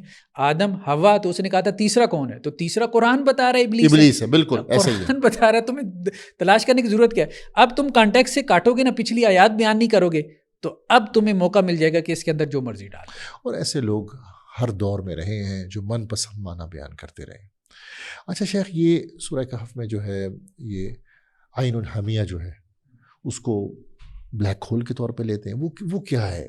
عجیب و غریب بات ہے، کچھ اس کے متعلق بھی بیان کیجیے. دیکھیں اصل بات یہ ہے کہ عین الحمیہ، یہ بھی اب سورہ کہف کے اندر دیکھیں پورا ایک رکوع ہے، پورا رکوع پڑھیں گے نا آپ کو کوئی غلط فہمی نہیں ہوگی، لیکن اس کا ایک لفظ جو ہے وہ آپ اس کی 1 گھنٹے کی ویڈیو میں سن لیں گے تو یہ آپ کو بے وقوف بنانے کی پوری کوشش کرے گا. ٹھیک ہے، اگر آپ سمجھدار ہوئی، آپ کے پاس کچھ نالج ہوا، علم ہوا پورا قرآن کا، آپ نے رکوع کھول کے صرف اس کا ترجمہ بھی پڑھ لیا، آپ اس کے اس میں نہیں آؤ گے. ایسا ہی ہے. ہاں، لیکن اگر آپ نے قرآن کھولنے کی زحمت نہیں کی، ٹھیک ہے، اور پورا قرآن آپ نے اس کا کانٹیکس وغیرہ نہیں پڑھا، تو پھر آپ اس کے اس ساری کہانی کے اندر آ جاؤ گے. وہ پورا جہاں سے اللہ تعالیٰ ذکر کر رہے ہیں، شروع کہاں سے ہو رہا ہے؟ وَيَسْأَلُونَكَ عَنْ ذِي الْقَرْنَيْنِ. جی ٹھیک ہے، یہ کہتا ہے نا کامن سینس کی بات کرتا ہے. کامن سینس کی بات یہ ہے کہ اس کا ترجمہ کیا ہے؟ یسالونک، سوال سے، آپ سے سوال کرتے ہیں ذوالقرنین کے بارے میں. ٹھیک ہے، کس نے سوال کیا؟ ان کو کیسے پتہ چلا؟ ذوالقرنین کیا اس دور میں معروف تھا؟ یہاں سے سارے مسائل حل ہو جائیں گے. بھائی سوال آپ کب کرتے ہو؟ جب آپ کو کسی کے بارے میں کچھ انفارمیشن ہوتی ہے اور کچھ آپ اس کے بارے میں انفارمیشن حاصل کرنا چاہتے ہو. اچھا ایک چیز کا مجھے پتہ ہی نہیں ہے، میں اس کے بارے میں سوال کروں گا؟ ایسے ہی بالکل کبھی بھی نہیں کروں گا نا. اگر ایک چیز کا مجھے پتہ ہی نہیں ہے، نام ہی نہیں پتہ ایک پرسنالٹی کا، ایک شخصیت کا، ٹھیک ہے. عربوں کو کیا دلچسپی تھی ذوالقرنین سے؟ وہاں پہ 3 قسم کے لوگ تھے نا، جیوز تھے مدینہ کے اندر، یہودی تھے. ان کا مسئلہ تھا ذوالقرنین، کن کا مسئلہ تھا؟ سوال کرنے والے کون لوگ تھے؟ بات ساری کھل جاتی ہے. ایسے ہی ہے، مطلب آپ ذرا سا غور کریں، کامن سینس استعمال کریں، بات ساری کھل جاتی ہے. یہاں سے بات شروع ہوئی ہے، آپ سے سوال کرتے ہیں ذوالقرنین کے بارے میں، تو سوال کرنے والے کون تھے، ان کی کیا ہسٹری تھی، آپ اٹھا کے دیکھیں، یہودی تھے. بالکل سوال یہودیوں نے کیا. قتادہ سے روایت ہے، ٹھیک ہے، تابعین سے روایت ہے، پھر صحیح روایتیں ملتی ہیں، ٹھیک ہے، اس حوالے سے کہ یہودیوں نے سوال کیا تھا. یہودیوں کو اب کیا دلچسپی تھی؟ بائبل کھول لیں، ٹھیک ہے. یہودیوں کے لیے مسیح تھا ذوالقرنین، کیونکہ نبوکدنضر نے جو ہے جب یروشلم کو تباہ کیا اور ان کو اٹھا کے لے گیا. 4 جگہ پہ ذکر ہے بائبل کے اندر، دانیال میں، یرمیہ نبی، یسیہ نبی، دانیال اور عزرا، 4 نبیوں کے ہاں اس کا ذکر ہے ذوالقرنین کا، خورس کے نام سے، کیونکہ وہ اس کو عبرانی میں خورس کہتے تھے. اور اس کے 2 سینگوں کا بھی تذکرہ ہے ذوالقرنین. وہاں پہ بھی ہے کہ وہ میڈیا، باقاعدہ بائبل کے الفاظ ہیں کہ وہ میڈیا اور پارس 2 ریاستیں تھی، ایران 2 حصوں میں تقسیم ہو گیا تھا، اوپر ایک جنوبی تھی، ایک نیچے جو ہے وہ شمال میں تھی، تو ان کو وہ متحد کرے گا. یہ دانیال نبی کا جو خواب ہے تفصیل سے اس میں اس کا تذکرہ ہے. تو کہنے کا مقصد یہ ہے کہ بیسیکلی تو یہ ایک پورا کانٹیکسٹ چلا رہا ہے نا. قرآن خلا میں تو بات نہیں کر رہا نا، قرآن ایسی بات نہیں کر رہا. اب جیسے اب آپ کہیں کہ جی ہم یہ کہیں کہ جی قائد اعظم نے کہا، ٹھیک ہے، مثال کے طور پہ قائد اعظم نے کہا، تو لوگوں کو بات سمجھ میں آتی ہے کیونکہ قائد اعظم کانٹیکس میں موجود ہے. بالکل ایسے ہی. تو قرآن ذوالقرنین کے بارے میں بات کر رہا ہے تو ذوالقرنین وہاں سوسائٹی کے کانٹیکس میں موجود ہے. 16,000 سال پہلے کی بات نہیں ہے، وہ نون ہسٹری کا آدمی ہے، ٹھیک ہے، جن سے قرآن مخاطب ہے، جنہیں بتانا چاہ رہا ہے، وہ اس کے بارے میں آلریڈی کچھ جانتے ہیں، مزید انہیں کچھ اس کے بارے میں انفارمیشن چاہیے. تو وہ کیا جانتے تھے؟ وہ سوال کرنے والے کون تھے؟ وہ یہودی تھے. وہ جانتے کیا تھے؟ وہ بائبل نے بتا دیا. وہ اس کو مسیح سمجھتے تھے. اس نے ان کے بیت المقدس کو دوبارہ تعمیر کروایا تھا، تو اس نے محمد صلی اللہ علیہ وسلم کا انہوں نے امتحان لینا چاہا. کہ جی آپ ذوالقرنین، تو پھر قرآن نے بتایا کون تھا 3 مہمات کا تذکرہ کیا ہے. ان 3 مہمات میں پھر بتایا کہ ایک اس کی جو ہے وہ مشرق کی طرف تھی، ایک اس کی مغرب کی طرف تھی، ایک اس کی نارتھ جو ہے وہ شمال کی طرف تھی. وہ پوری تفصیل ہے، اس میں سے ایک لفظ آپ اٹھا لیں. اب وہ یہ ہے کہ جو اس کی مغرب کی طرف مہم تھی اس میں یہ بات آئی کہ وہ وہاں تک پہنچا. جی آج آپ بریٹینیکا جو ہے وہ نکال کے دیکھ لیں، بریٹینیکا نکال کے دیکھیں، آپ کہیں پہ بھی کوئی اچھا انسائکلوپیڈیا آپ اٹھا کے نکال کے دیکھ لیں، سائرس دی گریٹ، جیسے یہ جو ہے وہ یہ اسی کو خورس کہتے ہیں، سائرس دی گریٹ کو ہی خورس کہتے ہیں بائبل والے جو. ٹھیک ہے. اور اسی کے بارے میں جو ہے وہ آپ اس کو بھی چھوڑ. آرکیالوجی سائنٹیفک فیکٹس ہیں، آرکیالوجی ہے. ایران کے اندر جو ہے بہستون، اسی طرح جو ہے پرپلس، اسی طرح پرپلس کے علاوہ جو ہے وہ ایک اور ہے نقش رستم. یہ 3 مقامات ایسے ہیں جہاں سے باقاعدہ باقیات نکلی ہیں. پھر پاسار گاد کے نام سے باقاعدہ اس کا ٹام نکلا ہے سائرس دی گریٹ کا، اور اس کے سر کے اوپر وہ ہیمن کراؤن ہے. ہیمن کراؤن مین جس کے اندر 2 سینگ ہیں، ٹھیک ہے، اور اس کے اوپر 3 ڈسک ہیں جو اس کی 3 مہمات کی طرف جو ہے وہ اشارہ کرتی ہیں. تو یہ سارا کچھ اب آرکیالوجیکل فیکٹ سے پروو ہو چکا ہے، ثابت ہو چکا ہے کہ سائرس دی گریٹ وہ تھا کہ جس کا تذکرہ قرآن بھی کر رہا ہے اور بائبل بھی کر رہی ہے، اور جس کا تذکرہ ہمارے ہاں روایات میں بھی یہ سائنٹیفکلی پروون ہے. سائنٹیفکلی پروون ہے، یعنی آرکیالوجیکل فیکٹس یہ بتا رہے ہیں. ٹھیک ہے. اس میں سائرس کا جو سلنڈر ہے اس میں دارا کے زمانے کے، دارا اول، دارا جو ہے نا بیسیکلی آپ کہہ لیں کہ 530 میں اس کی 530 بی سی میں، ٹھیک ہے، 530 بی سی میں جو ہے وہ سائرس دی گریٹ، یہ سائرس اعظم جو ہے اس کی ڈیتھ ہوتی ہے. اور 522 میں تقریباً کوئی 8 سال بعد دارا آ گیا تھا، ٹھیک ہے، اس کے بیٹے کے بعد. بالکل ٹھیک ہے. اور اس کا بھتیجا تھا وہ دارا اول. اس کے دور کی انسکرپشن آج بھی موجود ہیں، تحریریں باقاعدہ. اچھا. ساری تحریریں ان کی انگلش ٹرانسلیشن موجود ہیں، پوری ویب سائٹس بنی ہوئی ہیں، ان کو انٹرپریٹ کیا گیا. ٹھیک ہے. تو وہ ساری بتاتی ہیں، اسی طرف اشارہ کرتی ہیں. تو پھر یہ بلیک ہول کی طرف کیوں جاتے ہیں عین الحامیہ کو؟ بس آپ یہ سٹوری بیچنی ہے، آپ نے کچھ بھی سٹوری بیچنی. بات یہ ہے کہ عین کا معنی جو ہے نا وہ تو چشمہ کیا گیا، سلف نے کیا. ٹھیک ہے. سلف نے کیا نا. حضرت عبداللہ ابن عباس نے کیا معنی کیا، وہ آپ جو کہہ رہے ہو ابھی، آپ ان کی ویڈیو کی بات کر رہے تھے کہ جی مجاہد نے یہ کہا، مجاہد نے یہ کہا. بھائی بات یہ ہے کہ یہاں تمہیں مجاہد کیوں بھول جاتے ہیں؟ تبری نکالو نا. عین الحامیہ کا معنی کیا کیا ہے؟ سلف نے کیا معنی کیا؟ عین کا معنی آنکھ کس نے کی ہے؟ ٹھیک ہے. اور دوسری طرف کہتے ہیں جی کامن سینس استعمال کرو. وہ کامن سینس جو وہ شہزاد غیاث بھی استعمال کر گیا اس کے سامنے، اس کے پاس کوئی جواب نہیں تھا. شہزاد غیاث کے ساتھ سے اس کا انٹرویو ہوا، تو اب عام معنی تو یہی سلف نے کیا، آج تک یہی معنی کیا گیا کہ عین الحامیہ کہ مغرب کی طرف جو اس کی مہم تھی، جی اس کی سائرس دی گریٹ کی، یا آپ کوئی بھی نام لے لیں، ذوالقرنین لے لیں، چلیں بارہ. وہ وہاں پہ بلیک سی بھی نہیں کہتے، بلکہ وہ یہ ویسے ہی اس کو بلیک سی کی طرف لے کے جا رہا تھا. بلیک سی اس کو نہیں کہتے.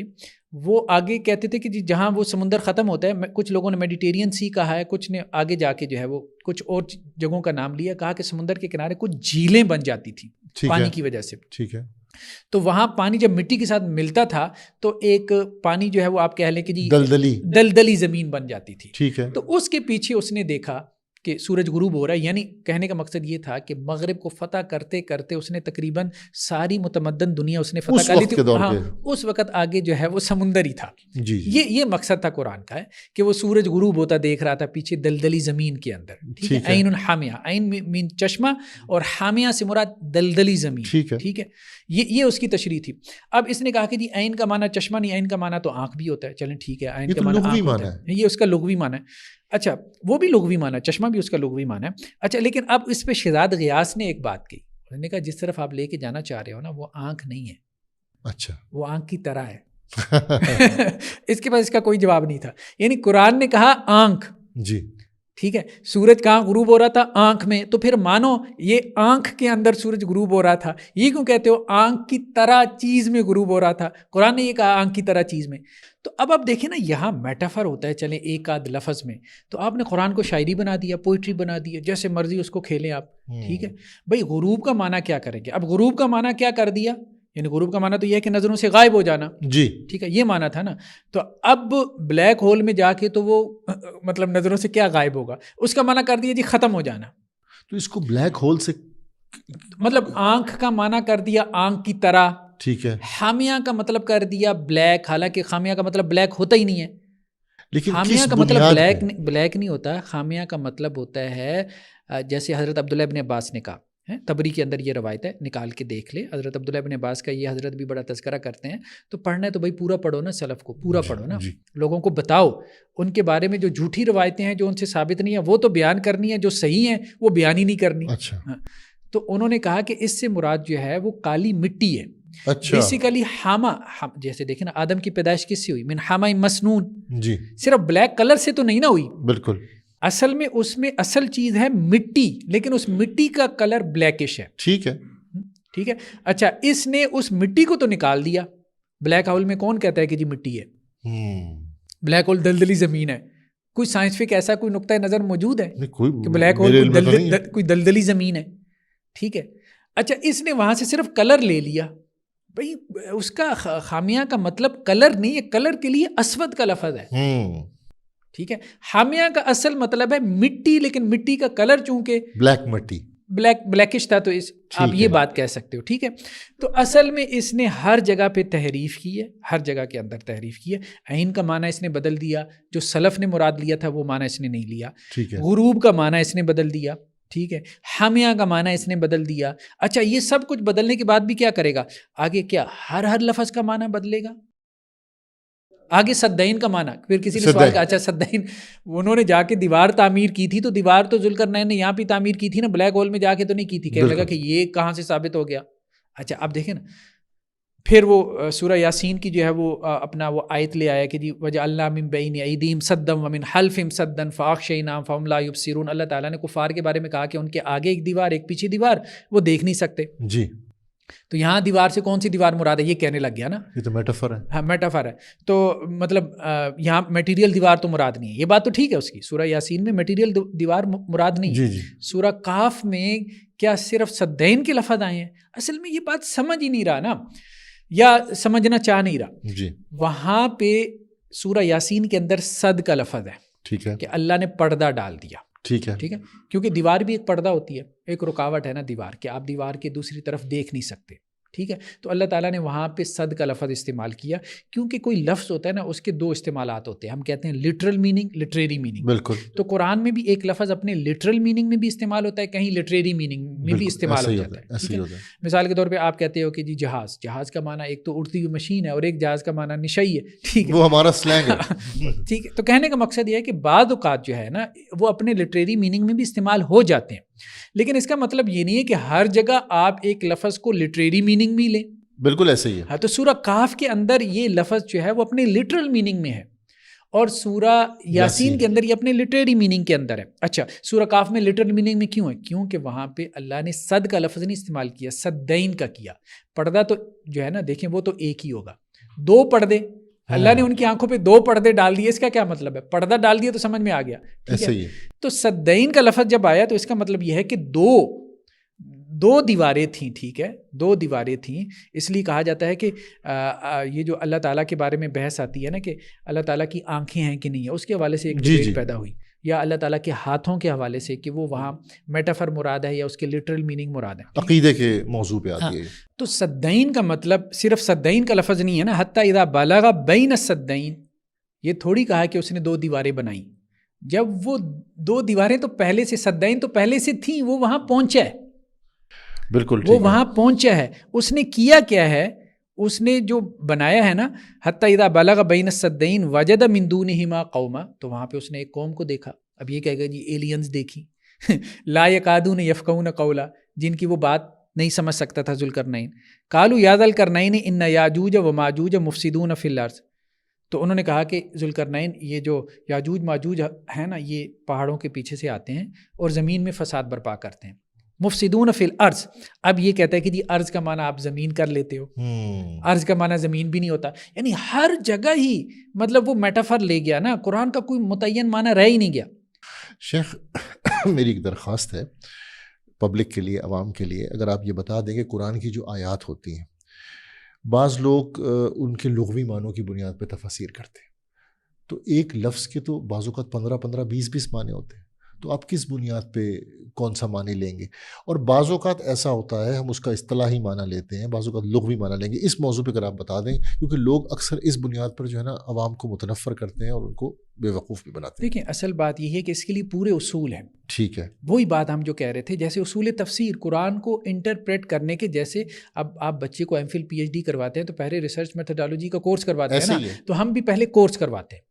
وہ آئیں آپ ہمارے یہاں اصول تفسیر کا کورس کریں، یا ہر مدرسے میں اصول تفسیر پڑھائی جاتی ہے، نصاب کا حصہ ہے، علوم قرآن نصاب کا حصہ ہے، قرآنک سائنسز نصاب کا حصہ ہے. حدیث کو انٹرپریٹ کرنا ہے یا حدیث کو جو ہے وہ ویریفائی کرنا ہے، اس کے لیے اصول حدیث ہیں. ٹھیک ہے. قرآن کی جو ہے وہ ریڈنگ کے حوالے سے اصول قرات ہیں، تاریخ کے حوالے سے اصول تاریخ ہیں. تو پورا ایک نظام ہے نا، وہ نظام تعلیم سے آپ گزریں. اٹھ کے جو ہے وہ 4 لفظ عربی کے پڑھ کے اس کا یہ معنی کر دیا، اس کا یہ معنی کر دیا، اور ہر جگہ میٹافر مراد لے لیا، کوئی اس کا معنی ہی متعین نہیں. اور ہر جگہ میٹافر آپ مراد لے بھی نہیں سکتے، آپ پھنس جاتے ہو. بالکل. اب یہاں یہ پورے رکوع میں میٹافر کیسے مراد لے گا؟ مطلب یہ پورا رکوع آپ پڑھتے چلے جائیں، دیکھیں نا، اب دیکھیں ایک مضحکہ خیز قسم کی تعویل سامنے آ جائے گی جس کے اوپر آپ اپنی ہنسی روک نہیں سکیں گے. جیسے اب یہ کہتا ہے کہ جی وہ اب حضرت ذوالقرنین نے کہا کہ جی چلو میں بنا دیتا ہوں. انہوں نے کہا کہ جی ہم آپ کے لیے چندہ اکٹھا کر دیتے ہیں. تو وہ ایلینز نے چندہ اکٹھا کیا، مطلب ایلین نے یہی کہا نا کہ جی ہم آپ کے لیے چندہ اکٹھا کر دیتے ہیں، ٹھیک ہے، یا ٹیکس دے دیتے ہیں. تو انہوں نے کہا جی نہیں، چندے کی ضرورت نہیں ہے، تم مجھے اپنی مین پاور دو. اچھا، ایک بندہ یہاں سے اوپر پہنچ گیا جی، اب آپ سمجھ، یہاں سے اوپر پہنچ گیا خلاؤں میں، اسپیسز میں، ٹھیک ہے، پورٹل کے ذریعے سے. اچھا، پلینٹس کا اس نے سفر کر لیا، ٹھیک ہے، لیکن دیوار بنانے کے لیے اس کو ان کی قوت چاہیے. مطلب کہانی جو ہے نا، کہانی کے اندر بہت فلاز ہیں. کہانی نو ڈاؤٹ اس نے بنانے کی کوشش کی ہے، لیکن کہانی میں کنفیوژن ہے. اگر آپ اجازت دیں مجھے ایک بات، تو ابھی جو میں پہلے آپ نے کہا کہ قرآن کو سمجھنے کے لیے، حدیث کو سمجھنے کے لیے، فقہ کو سمجھنے کے لیے اصول ہوتے ہیں، پرنسپلز، اور ان اصولوں کو پڑھا جاتا ہے کسی اچھے سے ادارے میں یا استاد کے ساتھ، ایک پوری روایت ہوتی ہے، ایک پوری روایت کے ساتھ. ایسے نہیں ہوتا کہ آپ کے جو جی میں آئے وہ من پسند معنی آپ لے لیں قرآن کا اور حدیث کا، اور من پسند تعبیر و تشریح شروع کر دیں اصول کے بغیر. لیکن اس کا پھر نقصان کیا ہوا ہے؟ وہ صرف انہوں نے نہیں نہ کیا، پھر آپ دوسری کی تشریح کیوں نہیں لیتے؟ وہ بہت زیادہ سائنٹیفک ہو گئے. جیسے یہ ایک اسکول آف تھاٹ تھا مصر کے اندر، مفتی محمد عبدو. اچھا، ان کا ایک اسکول آف تھاٹ پیدا ہوا. انہوں نے جو قرآن کی تشریحات کی، آپ دیکھیں، یہ تو پھر عالم فاضل بھی لوگ تھے، سنسیئر بھی تھے، عالم فاضل بھی تھے. اچھا، وہ کہتے ہیں جنات اصل میں جن کہتے ہیں، اس کا لغت میں معنی ہوتا ہے چھپی ہوئی چیز. جنت جو ہے اس لیے اس کو کہتے ہیں کہ جی اس کے اندر اتنا سبزہ ہے، گرینری ہے، جس کی وجہ سے اس کی زمین چھپ گئی ہے، ٹھیک ہے. تو اس لیے جن کہتے تھے ان لوگوں کو جو کہ پہاڑوں میں چھپے رہتے تھے بیسیکلی. اچھا، اسی طرح سے کچھ لوگوں نے بعد میں آ کے کہا نہیں، جن سے مراد بیسیکلی جو ہے وہ بیکٹیریاز ہیں. کیوں؟ کیونکہ آپ علیہ السلام نے کہا کہ یہ جو شیطان ہے یہ تمہاری رگوں میں ایسے دوڑتا ہے جیسے کہ خون دوڑتا ہے، تو وہ تو آج بیکٹیریا ہی دوڑا ہے. اچھا دیکھیں، ان لوگوں نے بھی اس طرح سے اپچ لگانے کی کوشش کی. سر سید احمد خان کو لے لیں. سر سید احمد خان نے سائنٹیفک تفسیر کی. انہوں نے کہا جی جہاں جہاں قرآن میں ملائکہ کا لفظ ہے تو اس سے مراد فرشتے نہیں ہیں، ٹھیک ہے، اس سے مراد فورسز آف نیچر ہیں، اس سے مراد فزیکل لاز ہیں، ٹھیک ہے. اسی طرح غلام احمد پرویز کے اوپر آئے، انہوں نے کہا جی قیامت کا دن کیا تھا؟ قیامت کے دن سے مراد ریولوشن کا ڈے ہے، انقلاب. وہ مطلب سوشلسٹ ذہن رکھتے تھے نا، اشتراکی ذہن رکھتے تھے. تو اب جس کا جو نقطہ نظر تھا پہلے سے، اس کی جو سوچ بنی ہوئی، جو مائنڈ سیٹ، اس کے مطابق اس نے قرآن کو انٹرپریٹ کرنے کی کوشش کی اور ایک کھلواڑ بنا کے رکھ دیا. مطلب یہ جو اچھے خاصے پڑھے لکھے لوگ ہیں جنہیں ہم کہتے ہیں، مولانا امین حسن اصلاحی صاحب نے، ان کو دیکھ لیں مکتب فرائی کے اندر، انا آتینا کل کوثر، ہم نے آپ کو کوثر عطا کی، یعنی اس سے مراد وہ جنت کی نہر ہے. کہتے ہیں جی کوثر سے مراد خانہ کعبہ ہے. اچھا، ٹھیک ہے. تو کہنے کا مقصد یہ ہے کہ کوئی لفظ اٹھائیں، اس کا کوئی معنی کر دیں. یہ پہلی دفعہ آپ نے نہیں کیا. آپ یہ جو کہہ رہے ہیں نا کہ مولوی 1400 سال، جب بھائی 1400 سال سے مولوی جو ہل جل نہیں رہے، کم از کم ایک معنی کے اوپر متفق ہیں، کم از کم وہ معنی تو ایک کر رہے ہیں نا. آپ جن لوگوں نے ہل جل مچائی ہے، اس کے بعد کوئی اس آسمان کی بات کر رہا ہے، نارتھ پول کے اوپر بیٹھا ہے، کوئی ساؤتھ پول کے اوپر بیٹھا ہوا ہے، کوئی کسی سیارے پہ بیٹھا ہے. یہ تو چلیں، وہ دیکھیں کچھ لوگ ایسے ہیں جنہیں ہم کہتے ہیں کہ جی وہ پڑھے لکھے لوگ ہیں. مفتی محمد عبدو پڑھے لکھے آدمی تھے. سر سید احمد خان بھی پڑھا لکھا آدمی تھا. ہاں، یہ آپ کے ذہن میں ہونا چاہیے. جنہوں نے دیوبند کی بنیاد رکھی تھی وہ ان کے کلاس فیلو تھے. اچھا، تو سر سید احمد خان جو ہے نا، وہ پڑھے لکھے آدمی تھے، ویل نون آدمی تھے، مخلص بھی تھے. یہ لوگ، ان لوگوں کو تو مطلب یہ تو آپ کہیں کہ جی کذب کے ساتھ جہالت جمع ہو گئی ہے، کذب پلس جہالت. ہاں، جسے کہتے ہیں کہ جی الٹرا پرو میکس یہ وہ والا ورژن ہے. تو یہاں پہ اگر آپ دیکھیں نا اب اس کے بعد وہ کیا کہہ رہے ہیں, کالا ما مکنی فیہ ربی خیر فعینونی بقوہ اجل بینکم و بینہم ردما, میں تمہارے اور ان کے درمیان ایک ردم بنا دوں. صرف صد کا لفظ نہیں ہے, ردم کا لفظ بھی ہے. صدین تو وہ دو پہاڑی سلسلے تھے, ان کے درمیان ردم بنانے کا لفظ ہوا ہے. اور ردم سے مراد مضبوط دیوار. اچھا وہ بنائیں گے بھی کیا, آتونی زبر الحدید, لوہے کے تختے لے کے آؤ. ٹھیک ہے, لوہے کے تختے لے کے آ گئے, اب اس میں آگ لگا کے اس کو دھنکاؤ. دھنکایا گیا, ٹھیک ہے, یہاں تک کہ حتیٰ اذا جالو نارا, وہ بالکل آگ کی طرح ہو گئے. قال آتونی افرغ علیہ کی طرح, پگھلا ہوا تانبا لے کے آؤ, میں اس کے اندر ڈال دوں. مطلب پورا وہ قرآن کا رکوع پڑھیں تو ایک بات ہو رہی ہے نا, پورا ایک سلسلہ ہے, ایک پوری گفتگو ہے. بالکل. تو شیخ آپ کی بات سے دوسری بات مجھے سمجھ آئی کہ ہم قرآن کو اس کے کانٹیکسٹ کے بغیر نہیں سمجھ سکتے اور کچھ اصولوں کے بغیر نہیں سمجھ سکتے. یہ کوئی طریقہ نہیں ہے. آپ قرآن کے ساتھ کھلواڑ کر رہے ہیں کہ اپنی پسند سے ایک لفظ اٹھایا, اس کا من پسند معنی کر دیا اور پورے کانٹیکسٹ سے اس کو کاٹ دیا. اچھا شیخ, ایک اور بھی لفظ وہ بہت زیادہ استعمال کرتے ہیں, پورٹل, انٹری پوائنٹس, یہ کیا ہے؟ دیکھیں پورٹل تو بیسیکلی سائنس فکشن ہے نا. خود گوگل سے پوچھ لیں, کہتے ہیں گوگل پہ سرچ کرو. اسٹوڈنٹس کو حوالے دینا تو میرا کام نہیں ہے نا, گوگل پہ سرچ کرو. تو گوگل پہ آپ سرچ کر لیں پورٹل, جی سائنس فکشن ہے. آج چیٹ جی پی ٹی کے ساتھ جتنا کھیلے وہ آپ کو بتائے گا کہ جو بندہ یہ کہتا ہے نا کہ یہ کوئی سائنسی بات ہے تو وہ بندہ جھوٹا ہے, کذاب ہے. ٹھیک ہے, چیٹ جی پی ٹی کے ساتھ میں نے بحث کی اس حوالے سے اور میں نے اس پہ سرچ بھی کیا.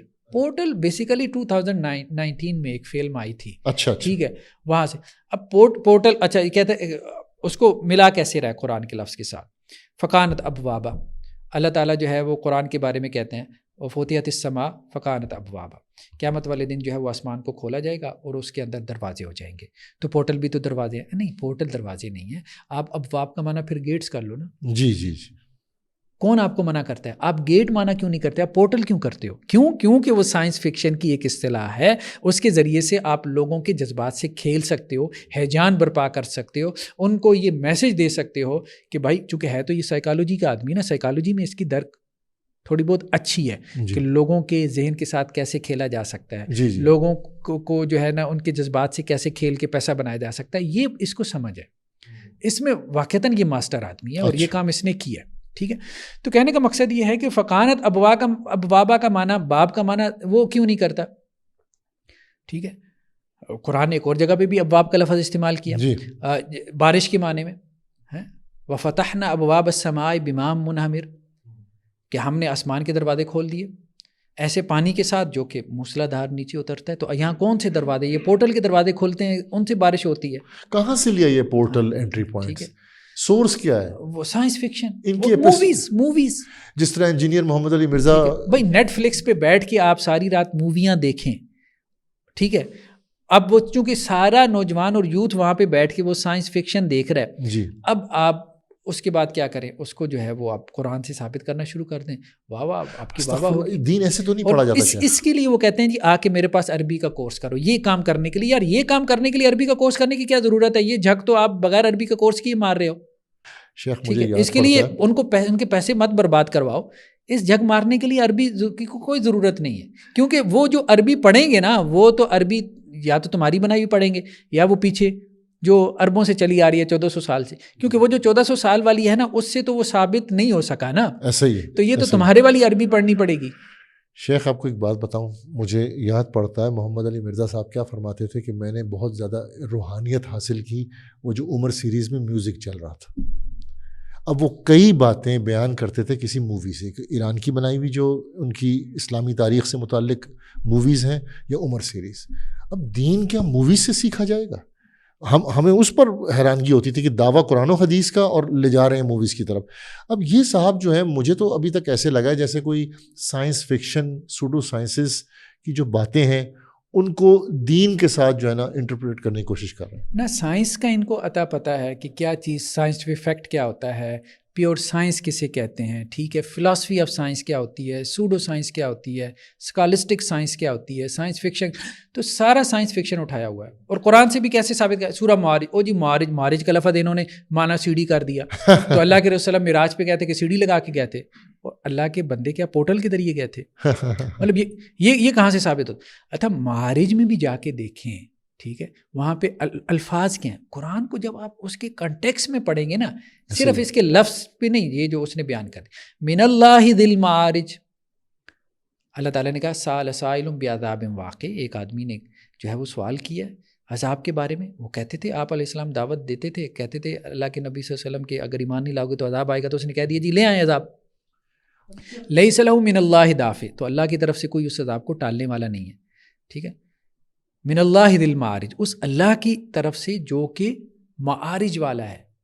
تو اللہ معارج والا ہے، مراد سلف نے اس کا معنی کر دیا کہ معارج سے مراد جو ہے وہ بلندیاں ہیں. بلندیوں والے اللہ کی بات ہو رہی ہے. سمپل سا ایک معنی ہوتا ہے، اس کو آپ اٹھا کے کھیلتے ہو اور اس کے اندر سے جو ہے وہ پتہ نہیں جو ہے وہ سائنس فکشن کی ساری باتیں یا ہیری پوٹرز نکالنے کی کوشش کرتے ہو.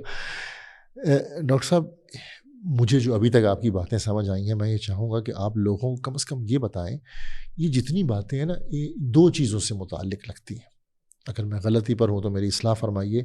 کچھ معجزات ہیں اور کچھ غیب کے معاملات ہیں.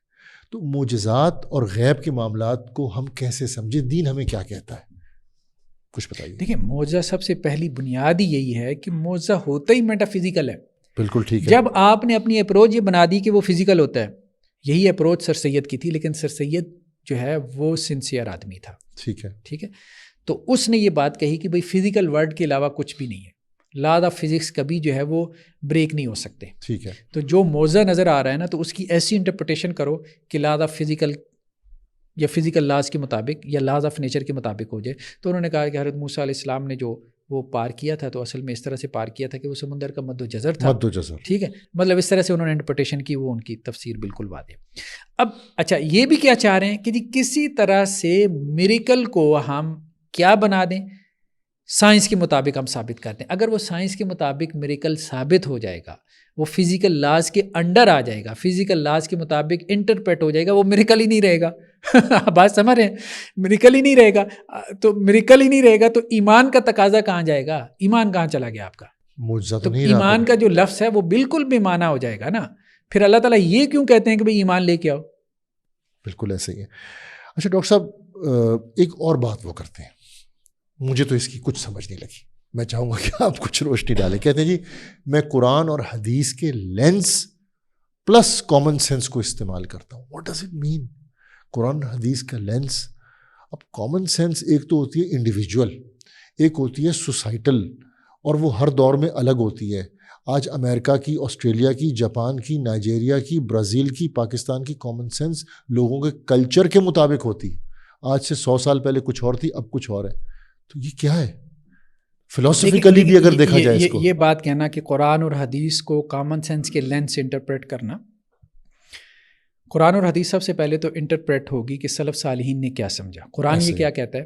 قرآن یہ کہتا ہے انا انزلنا قرآنا عربیہ، یہ قرآن عربی میں نازل ہوا. ٹھیک ہے. لعلکم تعقلون، تاکہ تم سمجھو. یہ کس کے بارے میں کہا؟ صحابہ کے بارے میں. اور عربی بھی کون سی تھی؟ صحابہ کی تھی. زبان بدلتی ہے، نو ڈاؤٹ بدلتی ہے. شیکسپیئر کی انگریزی آج نہیں ہے، غالب اور میر کی اردو آج نہیں بولی جاتی. ٹھیک ہے. تو 1400 سال ہو گئے. تو عربی بھی کس کی؟ صحابہ کی عربی. تو اولین مخاطب صحابہ تھے. تو اللہ تعالیٰ نے صحابہ کو سمجھانے کے لیے باتیں کی ہیں نا. تو اس کا مطلب یہ تو نہیں کہ ان کو سمجھ میں نہیں آئی، 1400 سال بعد ہمیں سمجھ میں آ گئی. تو سلف صالحین نے اس سے کیا سمجھا؟ سب سے پہلے تو ہم یہ دیکھیں گے سلف سے مراد صحابہ ہے. ٹھیک ہے. تو صحابہ نے کیا سمجھا، یا صحابہ سے جنہوں نے آگے پڑھا، تابعین وغیرہ، ٹھیک ہے، انہوں نے کیا سمجھا. ٹھیک ہے. تو اصل بات یہ اصل میں آ رہی ہے، قرآن کو آپ اس طرح سے انٹرپریٹ کرو. کامن سینس کیا ہوتا ہے؟ ایون کہ جو یہ باتیں کر رہا ہے وہ کامن سینس کے لینس سے بھی نہیں آتی. ہم تو یہ کہہ رہے ہیں کہ پہلے تو آپ سلف کا لینس لگائیں گے. وہ بھی کیوں لگائیں گے؟ کیونکہ سلف کو وہ عربی آتی تھی جس عربی میں قرآن نازل ہو رہا تھا، وہ ان کی مدر ٹنگ تھی، وہ والی عربی تھی، ان کے محاورے میں قرآن نازل ہو رہا تھا، آسان الفاظ کے اندر. ٹھیک. یہ جو آپ کہہ رہے ہو نا کامن سینس کا لینس، کامن سینس کا لینس تو مراد یہ ہے کہ پبلک جو ہے سینس جو ہے اس سے آپ انٹرپریٹ کرو گے. پبلک سینس سائنس والوں کی، وہ آپ کے خلاف کھڑی ہے، وہ آپ کا مذاق اڑا رہے ہیں. شہزاد غیاث کو مذہبی آدمی تو نہیں ہے. مطلب آج آپ کے اوپر میمز بن رہی ہیں، آج آپ کے اوپر مزاحیہ ویڈیوز بن رہے ہیں، مذہبی لوگ بنا رہے ہیں. وہ علی محمد خان، کیا نام ہے اس کا، وہ جو ایک اور اس کے ساتھ پوڈ کاسٹ کرتا ہے، تو اچھا نہیں، ایک علی محمد خان کر کے کوئی ہے، اینکر ہے، اس کے ساتھ ایک بندہ پوڈ کاسٹ کرتا ہے. اب آپ دیکھیں کوئی مذہبی، تو سب سے زیادہ جوتے تو آپ کو سیکولر طبقہ مار رہا ہے. سیکولر طبقہ. ٹھیک ہے. اور جن کی مطلب سیکولر ایجوکیشن میں، یہ جو آپ سائنس کی بات کرتے ہو، ٹھیک ہے، اور جو پبلک یونیورسٹی سے آپ کو بین کر دیا، بین کر دیا گیا، وہ آپ کو جوتے مار ہے. تو نہ کامن سینس جو ہے وہ سیکولر ایجوکیشن والوں کو آپ کی باتیں سمجھ میں آ رہی ہیں، سائنس والوں کو، نہ مذہب والوں کو آپ کی باتیں سمجھ میں آ رہی ہیں. یعنی آپ تو خود ایلین بنے بیٹھے ہو. یعنی اس وقت صورتحال آپ کی ہے کہ آپ ایلین ہو. تو کامن سینس تو ہوتی ہے پبلک کی سینس، کمیونٹی کی سینس. کمیونٹی کی سینس تو آپ کے خلاف کھڑی ہے. کمیونٹی جو کچھ سمجھ رہی ہے وہ بالکل ڈفرینٹ ہے جو آپ سمجھ رہے ہو. تو آپ کی سینس بیسیکلی انڈیویجول ہے. کامن سینس کا لینز لگاتے آپ واقعتاً میں اگر لگاتے تو آپ ان باتوں تک پہنچتی نہیں. ایسے ہی ہاں، یہ فضول قسم کی جو ہے وہ جو باتیں آپ نے شروع کر دی ہیں، مطلب پورٹل اور فلاں اور ڈمکان. اب پورٹل کا معنی جو ہے وہ کہاں سے، قرآن کا لفظ باب ہے، اس کا معنی پورٹل کہاں سے کیا جا سکتا ہے؟ نہیں کیا جا سکتا. اللہ تعالیٰ نے جو ہے وہ ان کو کہا ہے اپنا، وہ سورہ بقرہ کے اندر آیت آتی ہے نا، بہت معروف آیت آتی ہے، وَأْتُوا الْبُيُوتَ مِنْ أَبْوَابِهَا. وہ جب احرام پہن لیتے تھے نا تو حج اور عمرے کے لیے نکلتے تھے، تو اس کے بعد جب گھر آنا ہوتا تھا تو وہ پچھواڑے سے آتے تھے. تو اللہ نے کہا کہ گھروں کے دروازے سے آؤ، وَأْتُوا الْبُيُوتَ، گھروں میں آؤ، ان کے دروازے سے آؤ. تو اس کا مطلب یہ ہے کہ پورٹل سے ہو کے آؤ. تو کہنے کا مقصد یہ ہے کہ وہ آپ ہر جگہ پھر کیا معنی کرو گے؟ تو یہ ایک لفظ ہوتا ہے، اللہ تعالیٰ نے واضح کر دیا. ٹھیک ہے، آپ علیہ السلام بھی اوپر آسمانوں پہ گئے ہیں، ٹھیک ہے، آسمان موجود ہیں، ہم ان کا انکار نہیں کرتے. 7 زمینیں ہیں، 7 آسمان ہیں، لیکن ان کی بہت ساری کیفیات ہماری نظر سے کیا ہیں؟ اوجھل ہیں، ہمیں نہیں پتہ. بھی ہو سکتا ہے کہ مستقبل میں کوئی ریسرچ ہو اور یہ چیزیں کھل کے ہمارے سامنے آ جائیں، ہم اس کا بھی انکار نہیں کرتے. لیکن فی الحال صرف سائنس فکشن ہے. اس سائنس فکشن سے قرآن کی ان آیات کی تفسیر کرنا سوائے جہالت در جہالت کے اور کچھ نہیں ہے. ایسے ہی یا تو وہ کوئی پیور سائنس ہونا، سائنٹیفک فیکٹ ہو، پھر یہ ہے کہ واقعتاً وہ قرآن کے الفاظ کی تفسیر بھی بن سکتی ہو اس کے اصول تفسیر کی روشنی میں، پھر تو آپ کوئی بات کریں. لیکن ابھی ایک بات ہے کہ آپ علیہ السلام معراج پہ گئے، تو آپ علیہ السلام مثال کے طور پہ اسی کو سوچ لیں، پورٹل کے ذریعے اگر آپ علیہ السلام گئے تھے تو یہ بھائی صاحب کہتے ہیں کہ جی یہاں پہ بھی پورٹلز ہیں. جیسے وہ مثال دیتے ہیں کہ جی حضرت سلیمان علیہ السلام کے جو ایک درباری تھے تو انہوں نے ملکہ بلقیس کا تخت جو ہے وہ پلک جھپکنے میں وہاں پہ پہنچا دیا. ٹھیک ہے، پورٹل کے ذریعے ہوا. چلے مان لیا پورٹل کے ذریعے ہوا. انٹر گلیکٹک پورٹلز بھی ہیں، ٹھیک ہے، آپ ایک گلیکسی سے دوسری گلیکسی میں پورٹل کے ذریعے سے، یعنی ایک ٹنل کے ذریعے سے جا سکتے ہیں. اچھا، اب پورٹل کا معنی عموماً ٹنل کیا جاتا ہے سائنس فکشن کے اندر، ٹھیک ہے. دروازہ بیسیکلی انٹری پوائنٹ ہے، کنٹرولنگ پوائنٹ ہے، آپ یوں کہہ لیں دروازہ کنٹرولنگ پوائنٹ ہے یہاں. تو اصل میں جو دروازے کا مطلب آیا ہے نا قرآن کے اندر، ٹھیک ہے، وہ 2 طرح سے اس کی تشریح کی گئی ہے. فقانت ابوابا، ایک تو دروازے ہو جائے گا، مطلب یہ ہے کہ اس کے اندر بہت سارے انٹری پوائنٹس بن جائیں گے، یا پھر اس کے اندر بہت سارے کنٹرولنگ پوائنٹس بن، کیونکہ دروازے کے ذریعے سے آپ کنٹرول کرتے ہو کون اندر جا سکتا ہے کون باہر رہ سکتا ہے. اللہ کے نبی صلی اللہ علیہ وسلم اگر پورٹل کے ذریعے سے گئے تو مجھے بتائیں تو وہ ساری روایتیں کدھر گئیں کہ یہاں بیت جو ہے وہ مقدس تک جو آپ نے سفر کیا براق کے اوپر کیا، پھر جو ہے وہ بیت المقدس میں آپ نبیوں کی امامت کروانے کے بعد پھر آپ جو ہے وہ وہاں پر گئے. اور یہ سب حضرت عائشہ رضی اللہ عنہ کی حدیث کیا ہے کہ یہ سب معاملہ ہوا ہے کہ کنڈی ہل رہی تھی. ہاں جی، ٹھیک ہے. تو کہنے کا مقصد یہ ہے کہ وہ پورٹل کی جو آپ کی تشریحات ہے نا، پورٹل کی جو آپ کی تشریحات ہیں وہ بھی کیسے، وہ معاملہ تو 1 سیکنڈ سے بھی کم میں ہو جاتا ہے. یعنی 1 سیکنڈ سے بھی کم میں ہو جاتا ہے اگر آپ اس کو اس کی طرف لے کے جائیں. یعنی آپ علیہ السلام کے جو معاملات ہوئی وہ 1 سیکنڈ سے بھی کم میں ہوئی ہیں. ٹھیک ہے، کہ آپ کی پورٹل کی تشریحات یہی کہتی ہیں سائنس فکشن کی، عجیب و غریب کہ 1 سیکنڈ سے بھی کم عرصے میں آپ ایک گلیکسی سے دوسری گلیکسی میں پہنچ جاؤ گے. تو کہنے کا مقصد ہے کوئی سر پیر نہیں ہے. وہ مذہبی ٹیکسٹ کے اوپر بھی آپ غور کریں، وہ کچھ اور بیان کر رہے ہیں. یعنی اگر آپ اس کی سائنٹیفک انٹرپریٹیشن کرنا بھی چاہیں تو آپ کہیں اور پہنچ جائیں گے، اس سائنس فکشن پہ کبھی بھی نہیں پہنچیں گے. شیخ اس کے علاوہ نا میں نے ایک اور چیز بھی میرے مشاہدے سے گزری ہے. دیکھیں شیخ، آپ ماشاءاللہ PhD ڈاکٹر ہیں، بے شمار لوگوں کو آپ نے ریسرچز کروائی ہوں گی، ہم بھی کرواتے ہیں. ہمارے سامنے اگر کوئی کانسیپٹ، کوئی تھیوری پیش کی جائے، کوئی فریم ورک پیش کیا جائے اور ہم اس سے اتفاق نہیں کرتے تو ہم اس کے لکھنے والے کو نا ہیوملیٹ نہیں کریں گے، اس کو رسوا نہیں کریں گے، اس کو ذلیل نہیں کریں گے، اس کو بلڈوز نہیں کریں گے. ہم اس کانسیپٹ سے علمی بنیادوں پہ اختلاف کریں گے اور ہم بتائیں گے علمی بنیادوں پہ ایکیڈیمکلی کہ کون سی کمی رہ گئی تھی اور اس کمی کو اس طریقے سے بہتر کیا جا سکتا ہے. اب یہ صاحب اگر تو کوئی بہت بڑی توپ چیز ہے تو بھائی آپ جو دوسرے لوگ ہیں ان کو ہیوملیٹ کیوں کرتے ہیں؟ ان کے ساتھ آپ کا روڈ ایٹیٹیوڈ کیوں ہوتا ہے؟ آپ ڈیروگیٹری ریمارکس، تو یہ کوئی فلسفیکل اپروچ تو نہیں ہے. یہ کوئی ایک پڑھے لکھے آدمی کی پروفیشنل اپروچ تو نہیں. ان کا تو مجھے پروفیشنل بیہیویئر کہیں سے نظر ہی نہیں آتا. صرف آپ مطلب دین کی باتیں کر رہے ہیں اور آپ کوٹ اور ٹراؤزر اور شرٹ پہن کے آپ نے بس یہ ہے کہ اب دین کی باتیں، اب آپ نے ہمارے قومی لباس شلوار قمیض کو چھوڑ دیا، اوپر ٹوپی چھوڑ دی، تو اب آپ یہ کیا ہے شیخ؟ یہ تو extremely non professional behaviour, extremely road behaviour. دیکھیں یہ بات تو آپ کی ٹھیک ہے، وہ اور یہ مقبول جان کے ساتھ بھی جو ان کا پوڈ کاسٹ ہے اس میں بھی انہوں نے ہیومیلیٹ کیا دوسروں کو، جو ہے خاص طور پہ بہت برے قسم کے تبصرے کمنٹس کرنا مذہبی طبقے کے اوپر، مولوی فلاں یہ وہ، جیسے ایک وہ ان کا وہ ایک ایروگنس ہوتا ہے. یہ بات صرف مولوی نہیں، I am very sorry to interrupt, صرف مولوی نہیں، ہر وہ انسان جو ان کے نظریات، ان کے افکار سے اتفاق نہیں کرتا، اس سے علمی بنیادوں پہ اختلاف نہیں کرتے، اس کے خلاف انتہائی متکبرانہ انداز میں ڈیروگیٹری ریمارکس پاس کرتے ہیں. بے شرم کہہ دینا، اس طرح کے الفاظ استعمال کرنا. تو کہنے کا مقصد یہ ہے کہ اب یہ اس کو بھگتیں گے بھی، اس کو بھگتیں گے بھی. باقی یہ ہے کہ دیکھیں کچھ شبہات ہیں، میں یہ سمجھتا ہوں کچھ واقعتاً یہ شبہات انہوں نے پیدا کی ہیں. کوئی علمی کنٹریبیوشن تو ان کی کچھ نہیں ہے، کچھ شبہات ضرور تھے ان کے ذہن میں، لیکن ان شبہات کا جواب وہ نہیں تھا جو انہوں نے دیا.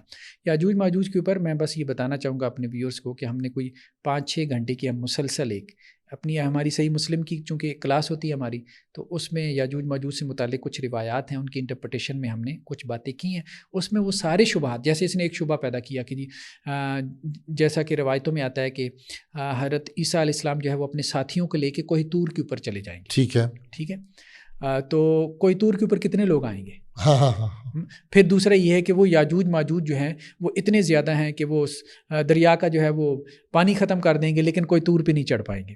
ٹھیک ہے، بالکل کہا انہوں نے. اب دیکھیں نا، اصل میں اس کے سامنے ساری روایتیں ہیں ہی نہیں، ساری روایتیں ہیں نہیں. اگر روایتیں ہیں نہیں تو یہ جاہل انسان ہے، سیدھی سی بات ہے. اس کے لیے بات کرنا جو ہے وہ جائز نہیں ہے، درست نہیں. دوسری بات یہ ہے کہ اگر اس کے سامنے ساری روایتیں ہیں تو پھر یہ کذاب ہے، مطلب جھوٹ بول رہا ہے. ٹھیک ہے جی، ایسی باتیں کر رہا ہے. روایتوں کے اندر یہ بات آتی ہے کہ حضرت عیسیٰ علیہ الصلوۃ والسلام کوہ طور کا بھی نام آتا ہے. بعض دوسری روایتوں میں اس کی وضاحت یہ بھی ہے کہ یہ بیسیکلی پورا ایک مقدس علاقہ ہے، بیت المقدس، یا بعض روایتوں میں جبل بیت المقدس کا تذکرہ بھی آتا ہے، بیت المقدس کا پہاڑ. یہ بیسیکلی ارض موعود کہلاتی تھی جیوز کے ہاں بھی. اللہ تعالیٰ نے بھی اس کا تذکرہ قرآن کے اندر کیا ہے، پرومس لینڈ. ٹھیک ہے، ان کو تو اللہ نے کسی وقت میں دی، حضرت سلیمان، حضرت داؤد علیہ السلام کے زمانے میں. پھر تو یہ جو ارض مقدس تھی نا، یہ پوری سرزمین تھی. اس کے اندر یہ سینائے پیننسولا بھی آتا تھا، ٹھیک ہے، اور مصر کا کچھ حصہ بھی آتا تھا، اور اوپر یہ دجلہ اور فرات تک پہنچتی تھی. ٹھیک ہے، اور اس کے اندر یہ فلسطین اور یہ ساری سرزمین بھی آتی تھی، جس کا قرآن نے کہا کہ ہم نے اس کے مشرق اور مغرب میں جو ہے وہ برکت رکھ دی تھی. ارض مقدس قرآن نے اس کو کہا ہے. تو یہ پوری بڑی زمین تھی. تو ارض مقدس میں وہ داخل نہیں ہو پائیں گے. جیسا کہ دجال کے بارے میں آتا ہے، پوری زمین کا چکر لگائے گا لیکن حجاز میں داخل نہیں ہوگا، یعنی مکہ اور مکرمہ میں فرشتے اس کے اینٹی پوائنٹس کے اوپر تلواریں لے کے کھڑے ہوں گے. اصل میں وہ بات تھی. تو ارض مقدس میں یاجوج ماجوج داخل نہیں ہو پائیں گے. ٹھیک ہے، تو وہ ارض مقدس میں لے کے محصور ہو جائیں گے. حضرت عیسیٰ علیہ السلام کا دیکھیں نا، ابن تیمیہ علیہ رحمہ نے ایک بہت اہم بات کی ہے کہ دنیا کی ابتدا ہوئی ہے بیت اللہ سے، آدم علیہ السلام اور یہاں، اور دنیا کا جو اینڈ ہونا ہے وہ شام میں ہونا ہے. یہ دو ہی جگہیں ہیں جو نبیوں کی سرزمینیں رہی ہیں. زیادہ تر نبوت کا مرکز شام رہا ہے، ایسا ہی ہے. اس لیے اینڈ آف ٹائم میں شام پھر دوبارہ مرکز بنے گا. ٹھیک ہے، وہ بھی مقدس سرزمین ہے. قرآن نے کہا ہے مقدس سرزمین ہے. مقدس سرزمینیں جو ہے یہ بھی ہیں، حجاز کی بھی ہے، مکہ اور مدینہ کی بھی ہے، اور وہ بھی ہے. تو وہ اصل میں مقدس سرزمین میں محصور ہو گئے، اللہ کے حکم سے وہ نہیں جا پائیں گے.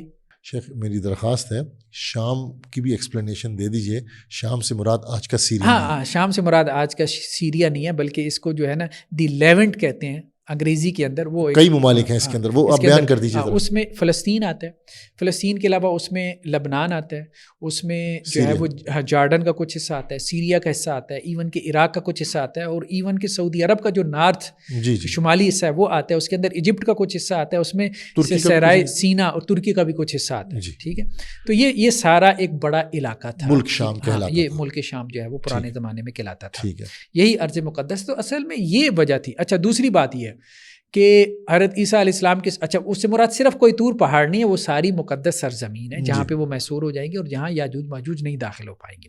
دوسری بات یہ ہے کہ بعض روایتوں میں یہ بھی موجود ہے کہ سارے لوگ حضرت عیسیٰ کے ساتھ نہیں ہوں گے. جب یاجوج ماجوج نکلیں گے تو سنن کی روایت میں یہ بات موجود ہے. ہم یہ روایتوں والا ہم علیحدہ سے ایک ایپیسوڈ پورا کریں گے جی. ہمارے چینل پہ مل جائے گا. وہ ساری روایتیں ہم اسکرین کے اوپر دکھائیں گے بھی، یہ سارے حوالے. جی جی. تو وہ ذرا ہمارا کلاس کا ماحول ہوتا ہے نا، تو اس میں ہم یہ پوڈ کاسٹ ہے، پوڈ کاسٹ میں ذرا انفارمل ڈسکشن ہوتی ہے، تو ہم ریفرنسز ذرا اس دکھانے کی طرف نہیں جا رہے. تو اس میں یہ بات آتی ہے کہ لوگ اپنے گھروں اور قلعوں میں محصور ہو جائیں گے، سارے حضرت عیسیٰ کے ساتھ نہیں ہوں گے. ٹھیک ہے، بڑی تعداد اپنے گھروں اور قلعوں میں محصور ہو جائے گی جب یاجوج ماجوج نکلیں گے. کچھ حضرت عیسیٰ کے ساتھ ہوں گے جو وہاں. تو اب دیکھیں کتنی سیدھی سی ایک انٹرپریٹیشن تھی جس کے اوپر اس نے ایک شبہ پیدا کر کے پھر اس نے کہا کہ جی اب جو ہے نا وہ اصل میں تو وہ اس سے مراد جو ہے وہ کوئی اور ہی دنیا ہے، یہ دنیا ہے ہی نہیں. بالکل. شیخ میں آپ سے آخر میں ایک درخواست کروں گا. دیکھیے ہمارا جو نوجوان طبقہ ہے اس میں بہرحال ایسے لوگ موجود ہیں جو دین سے محبت رکھتے ہیں، دین کو پڑھنا بھی چاہتے ہیں، لیکن ان کو اس قسم کے قصہ گو مذہب فروش اچک لیتے ہیں. تو ان کے لیے آپ کیا نصیحت کریں گے، وہ کیا کریں؟ ہاں دیکھیں، اس میں تو سب سے پہلے یہی کہتا ہوں کہ جتنے بھی ہمارے ماڈرنسٹ طبقہ ہے جو اس وقت دین جو ہے نا وہ پیش کر رہا ہے اور ہماری نظر میں وہ ٹھیک نہیں ہے، لیکن ہم ان میں بھی کیٹیگریز کرتے ہیں، سب کو ایک طبقے میں نہیں رکھتے. سیدھی سی بات ہے، میں تو اس کا قائل نہیں ہوں سب کو آپ ایک طبقے میں رکھیں. غامدی صاحب ہیں، سلجھی ہوئی آدمی ہیں، ٹھیک ہے، ہم ان کو غلط سمجھتے ہیں، ہم نے ان پہ بھی پروگرامز کیے ہیں، لیکن سلجھی ہوئی ہیں، سویلائزڈ ہیں، کم از کم انہوں نے اپنے اصول دیے ہیں. جی جی. ایون کہ سر سید نے بھی اپنے اصول دیے ہیں. یعنی ایک اصولی آدمی ہے، ہمیں ان کے اصولوں سے اختلاف ہے، ٹھیک ہے، اور ہم نے ان کے اصولوں کو کرٹیسائز کیا. لیکن ایک آدمی سمجھتا ہے کہ یہ بھائی ایکیڈیمک بات کیسے کی جاتی ہے، یا ایکیڈیمک بات کیسے ہوتی ہے، یا بات کرنے کا انداز کیا ہے.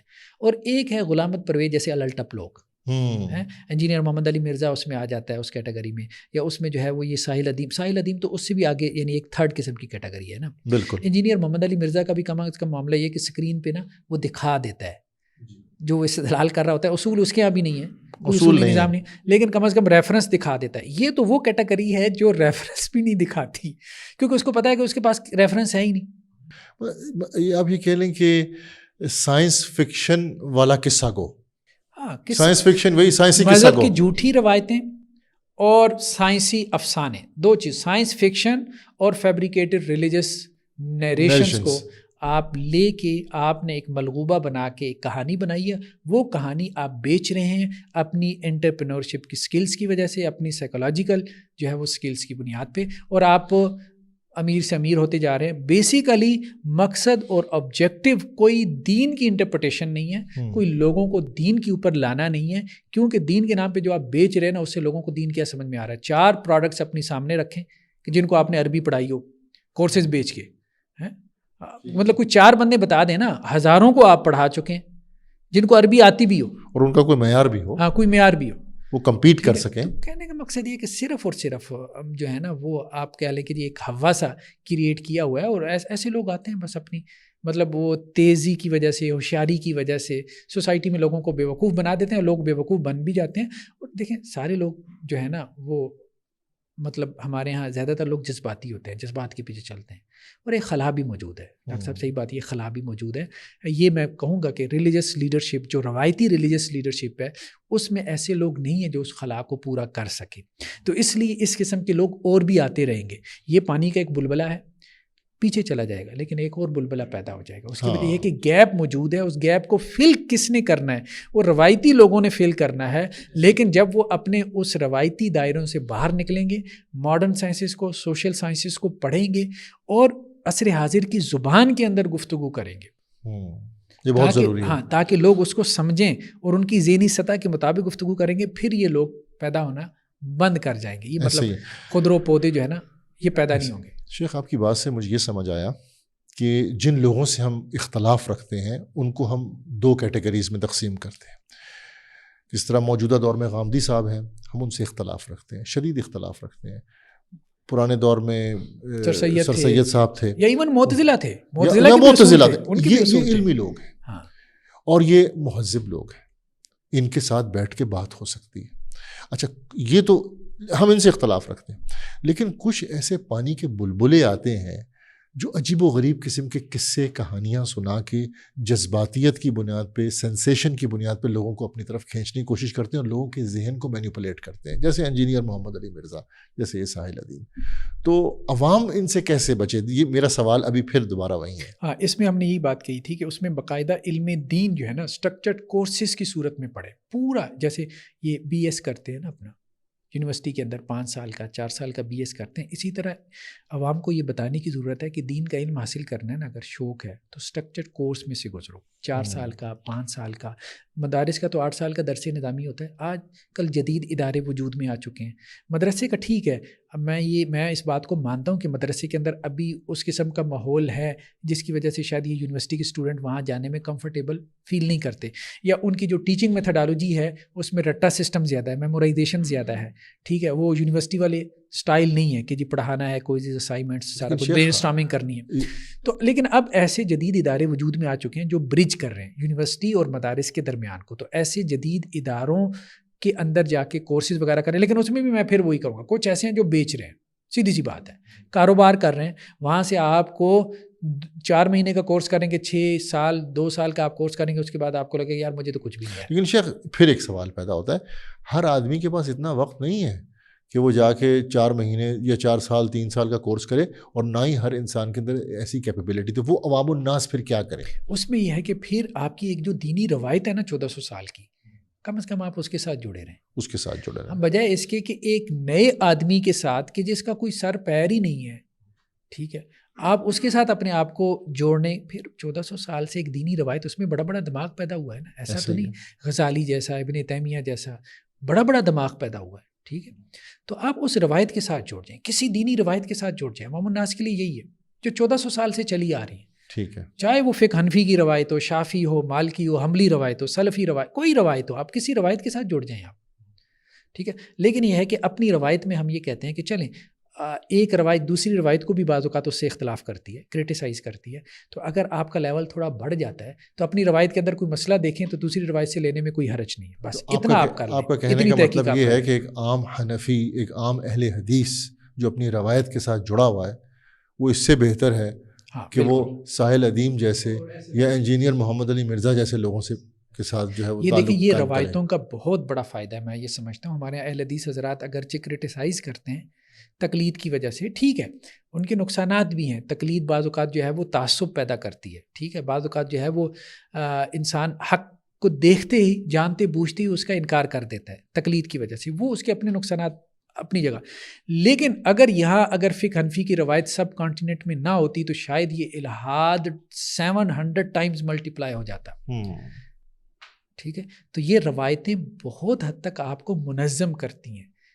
مطلب اللہ نے ان کو باقی رکھا ہوا ہے نا، تو میں یہ سمجھتا ہوں کہ اس کے اندر کچھ اللہ کی حکمت پوشیدہ ہے. ایسے ہی ٹھیک ہے. باقی ہم کسی بھی روایت کی اندھی تقلید کے قائل نہیں ہیں. ہم یہی کہتے ہیں کہ روایت کے ساتھ جو جڑے ہوئے علماء ہیں تو ان کو محقق علماء ہونا چاہیے. ان کے پیرالل بھی روایتیں موجود ہیں. حنفی کے ساتھ شافی، مالکی، حنبلی بھی تو ہے نا، اور بھی ہے نا، اہل ظاہر کی بھی ہیں. تھوڑا اور وسیع ہوں گے تو اور بھی آپ کو مل جائیں گے. اہل الحدیث کا فقہی مسلک بھی مل جائے گا، پرانے محدثین کا. ٹھیک ہے، اسی طرح سے جو ہے وہ اشعری، ماتریدی اور جو ہے وہ سلفی روایت عقیدے کے اندر ہیں، کلام کے اندر. اسی طرح جو ہے وہ تصوف کے اندر بھی روایتیں ہیں. ایک زہاد اور عباد ہوتے تھے، بعض ایسی ہیں کہ جو انحراف کا شکار ہو گئیں تصوف کے اندر.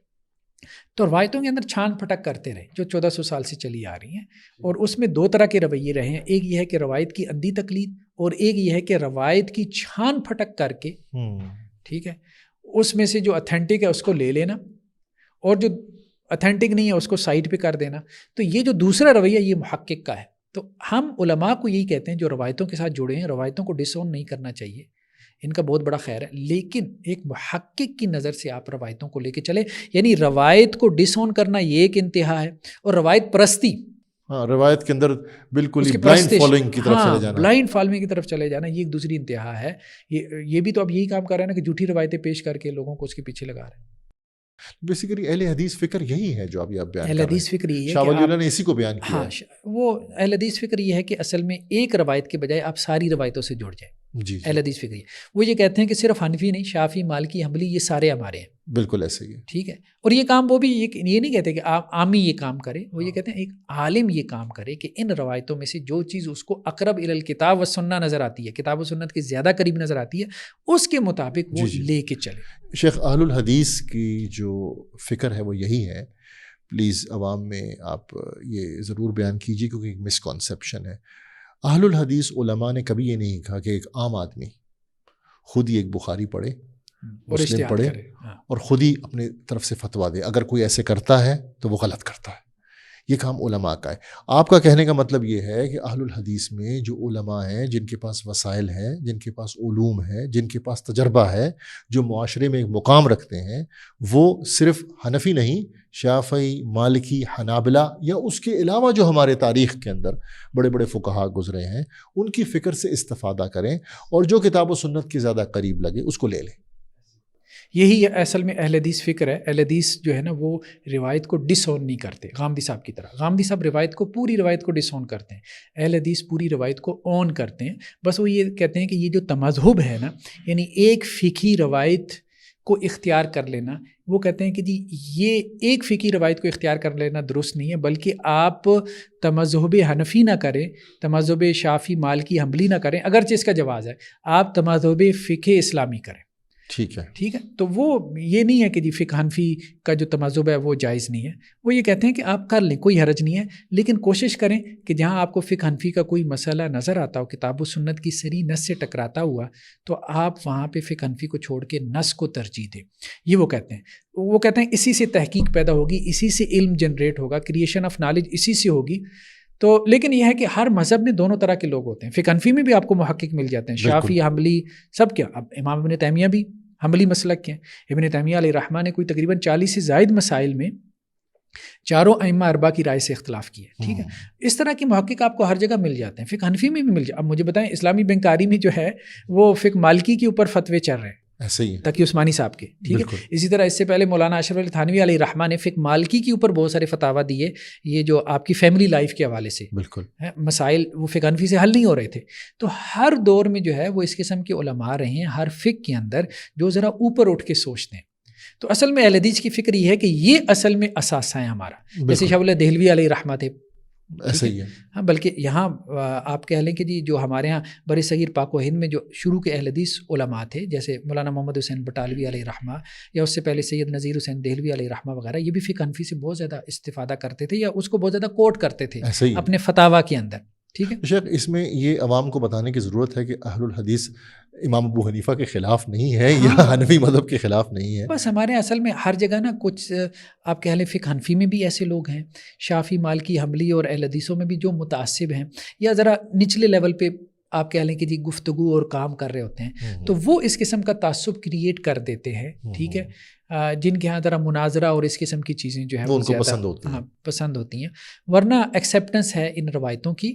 باقی ٹھیک ہے، آپ ایک روایت کے ساتھ تمذہب اختیار کرنا چاہتے ہیں تو اس کا جواز ہے. ٹھیک ہے. اور لیکن ہمارے نزدیک بہتر طریقہ کار یہ ہے کہ تمام جو اسلامی فقہ ہیں، روایتیں ہیں، آپ ان کو اون کریں اور ان کے ساتھ آپ تمذہب اختیار کرتے ان کی بنیاد پہ کوئی بات کریں. اور یہ کام علماء نے کرنا ہے، عامی نے نہیں. عامی نے نہیں کرنا. عامی نے تو علماء کی اتباع کرنی ہے، یعنی دلیل کی بنیاد پہ ان کی پیروی کرنی ہے. ٹھیک ہے. اگر عامی کو یہ کام کرنا ہے تو وہ تھرو پراپر چینل آئے اور اس پورے سٹرکچر نظام سے گزرے جو ایجوکیشن سسٹم ہے. یونیورسٹی میں بھی آپ یہی کہتے ہیں نا بھائی، اگر آپ نے علاج کرنا ہے، اب یہ کہتے ہو اگر آپ نے علاج کرنا ہے لوگوں کا، محلے والوں کا، خدمت خلق کا جذبہ ہے، تو میڈیکل کالج میں جاؤ، 5 سال پڑھو، اس کے بعد 1 سال کی ہاؤس جاب کرو، 6 سال لگاؤ. ٹھیک ہے. اس کے بعد جا کے آپ کلینک کھول لو. ایسے ہی یہی کہتے ہیں نا. ہاں، اگر آپ نے اپنے حد تک اگر کچھ کرنا ہے، مثال کے طور پہ گھر میں مائیں جو ہے بچوں کے لیے ٹوٹکے کر لیتی ہے تو ٹھیک ہے، کر لو، یا پیراسیٹامول پیناڈول لینی ہے. تو اسی طرح سے اگر آپ نے خود اپنے حوالے سے عمل کرنا ہے، کوئی قرآن سے موٹیویشن لینی ہے، حدیث سے، تو اس کے ترجمے وغیرہ پڑھ لو. لیکن اگر آپ نے کسی سیٹ پہ بیٹھ کے فتویٰ دینا ہے، مذہبی اوپینین جنریٹ کرنی ہے، ایک فالوئنگ پیدا کرنی ہے، ٹھیک ہے، ایک قرآن اور حدیث کو انٹرپریٹ کرنا ہے، تو یہ تو میڈیکل کالج کے ایک پروفیسر کا رائٹ ہے نا، ایک عطائی کا تو نہیں ہے. اسی طرح سے یہاں پہ بھی اس ڈسپلن میں بھی تمام ڈسپلن کی طرح یہ حق اسی کا ہے کہ جو ایک پورے سٹرکچر نظام تعلیم سے گزرا ہے. ایبسولوٹلی. اب بات سمجھ، اور ہر جگہ ایسے ہی ہو رہا ہے، یہ نہیں کہ ہم کوئی انوکھی بات کر رہے ہیں، نہیں ہر جگہ انوکھی ایسے ہی نہیں ہو رہا ہے. تھینک یو ویری مچ شیخ، آپ کا بہت بہت شکریہ. ناظرین انشاءاللہ آپ کے پاس دوبارہ بہت جلد حاضر ہوں گے ایک نئے سوال، ایک نئے موضوع کے ساتھ. السلام علیکم ورحمۃ اللہ وبرکاتہ.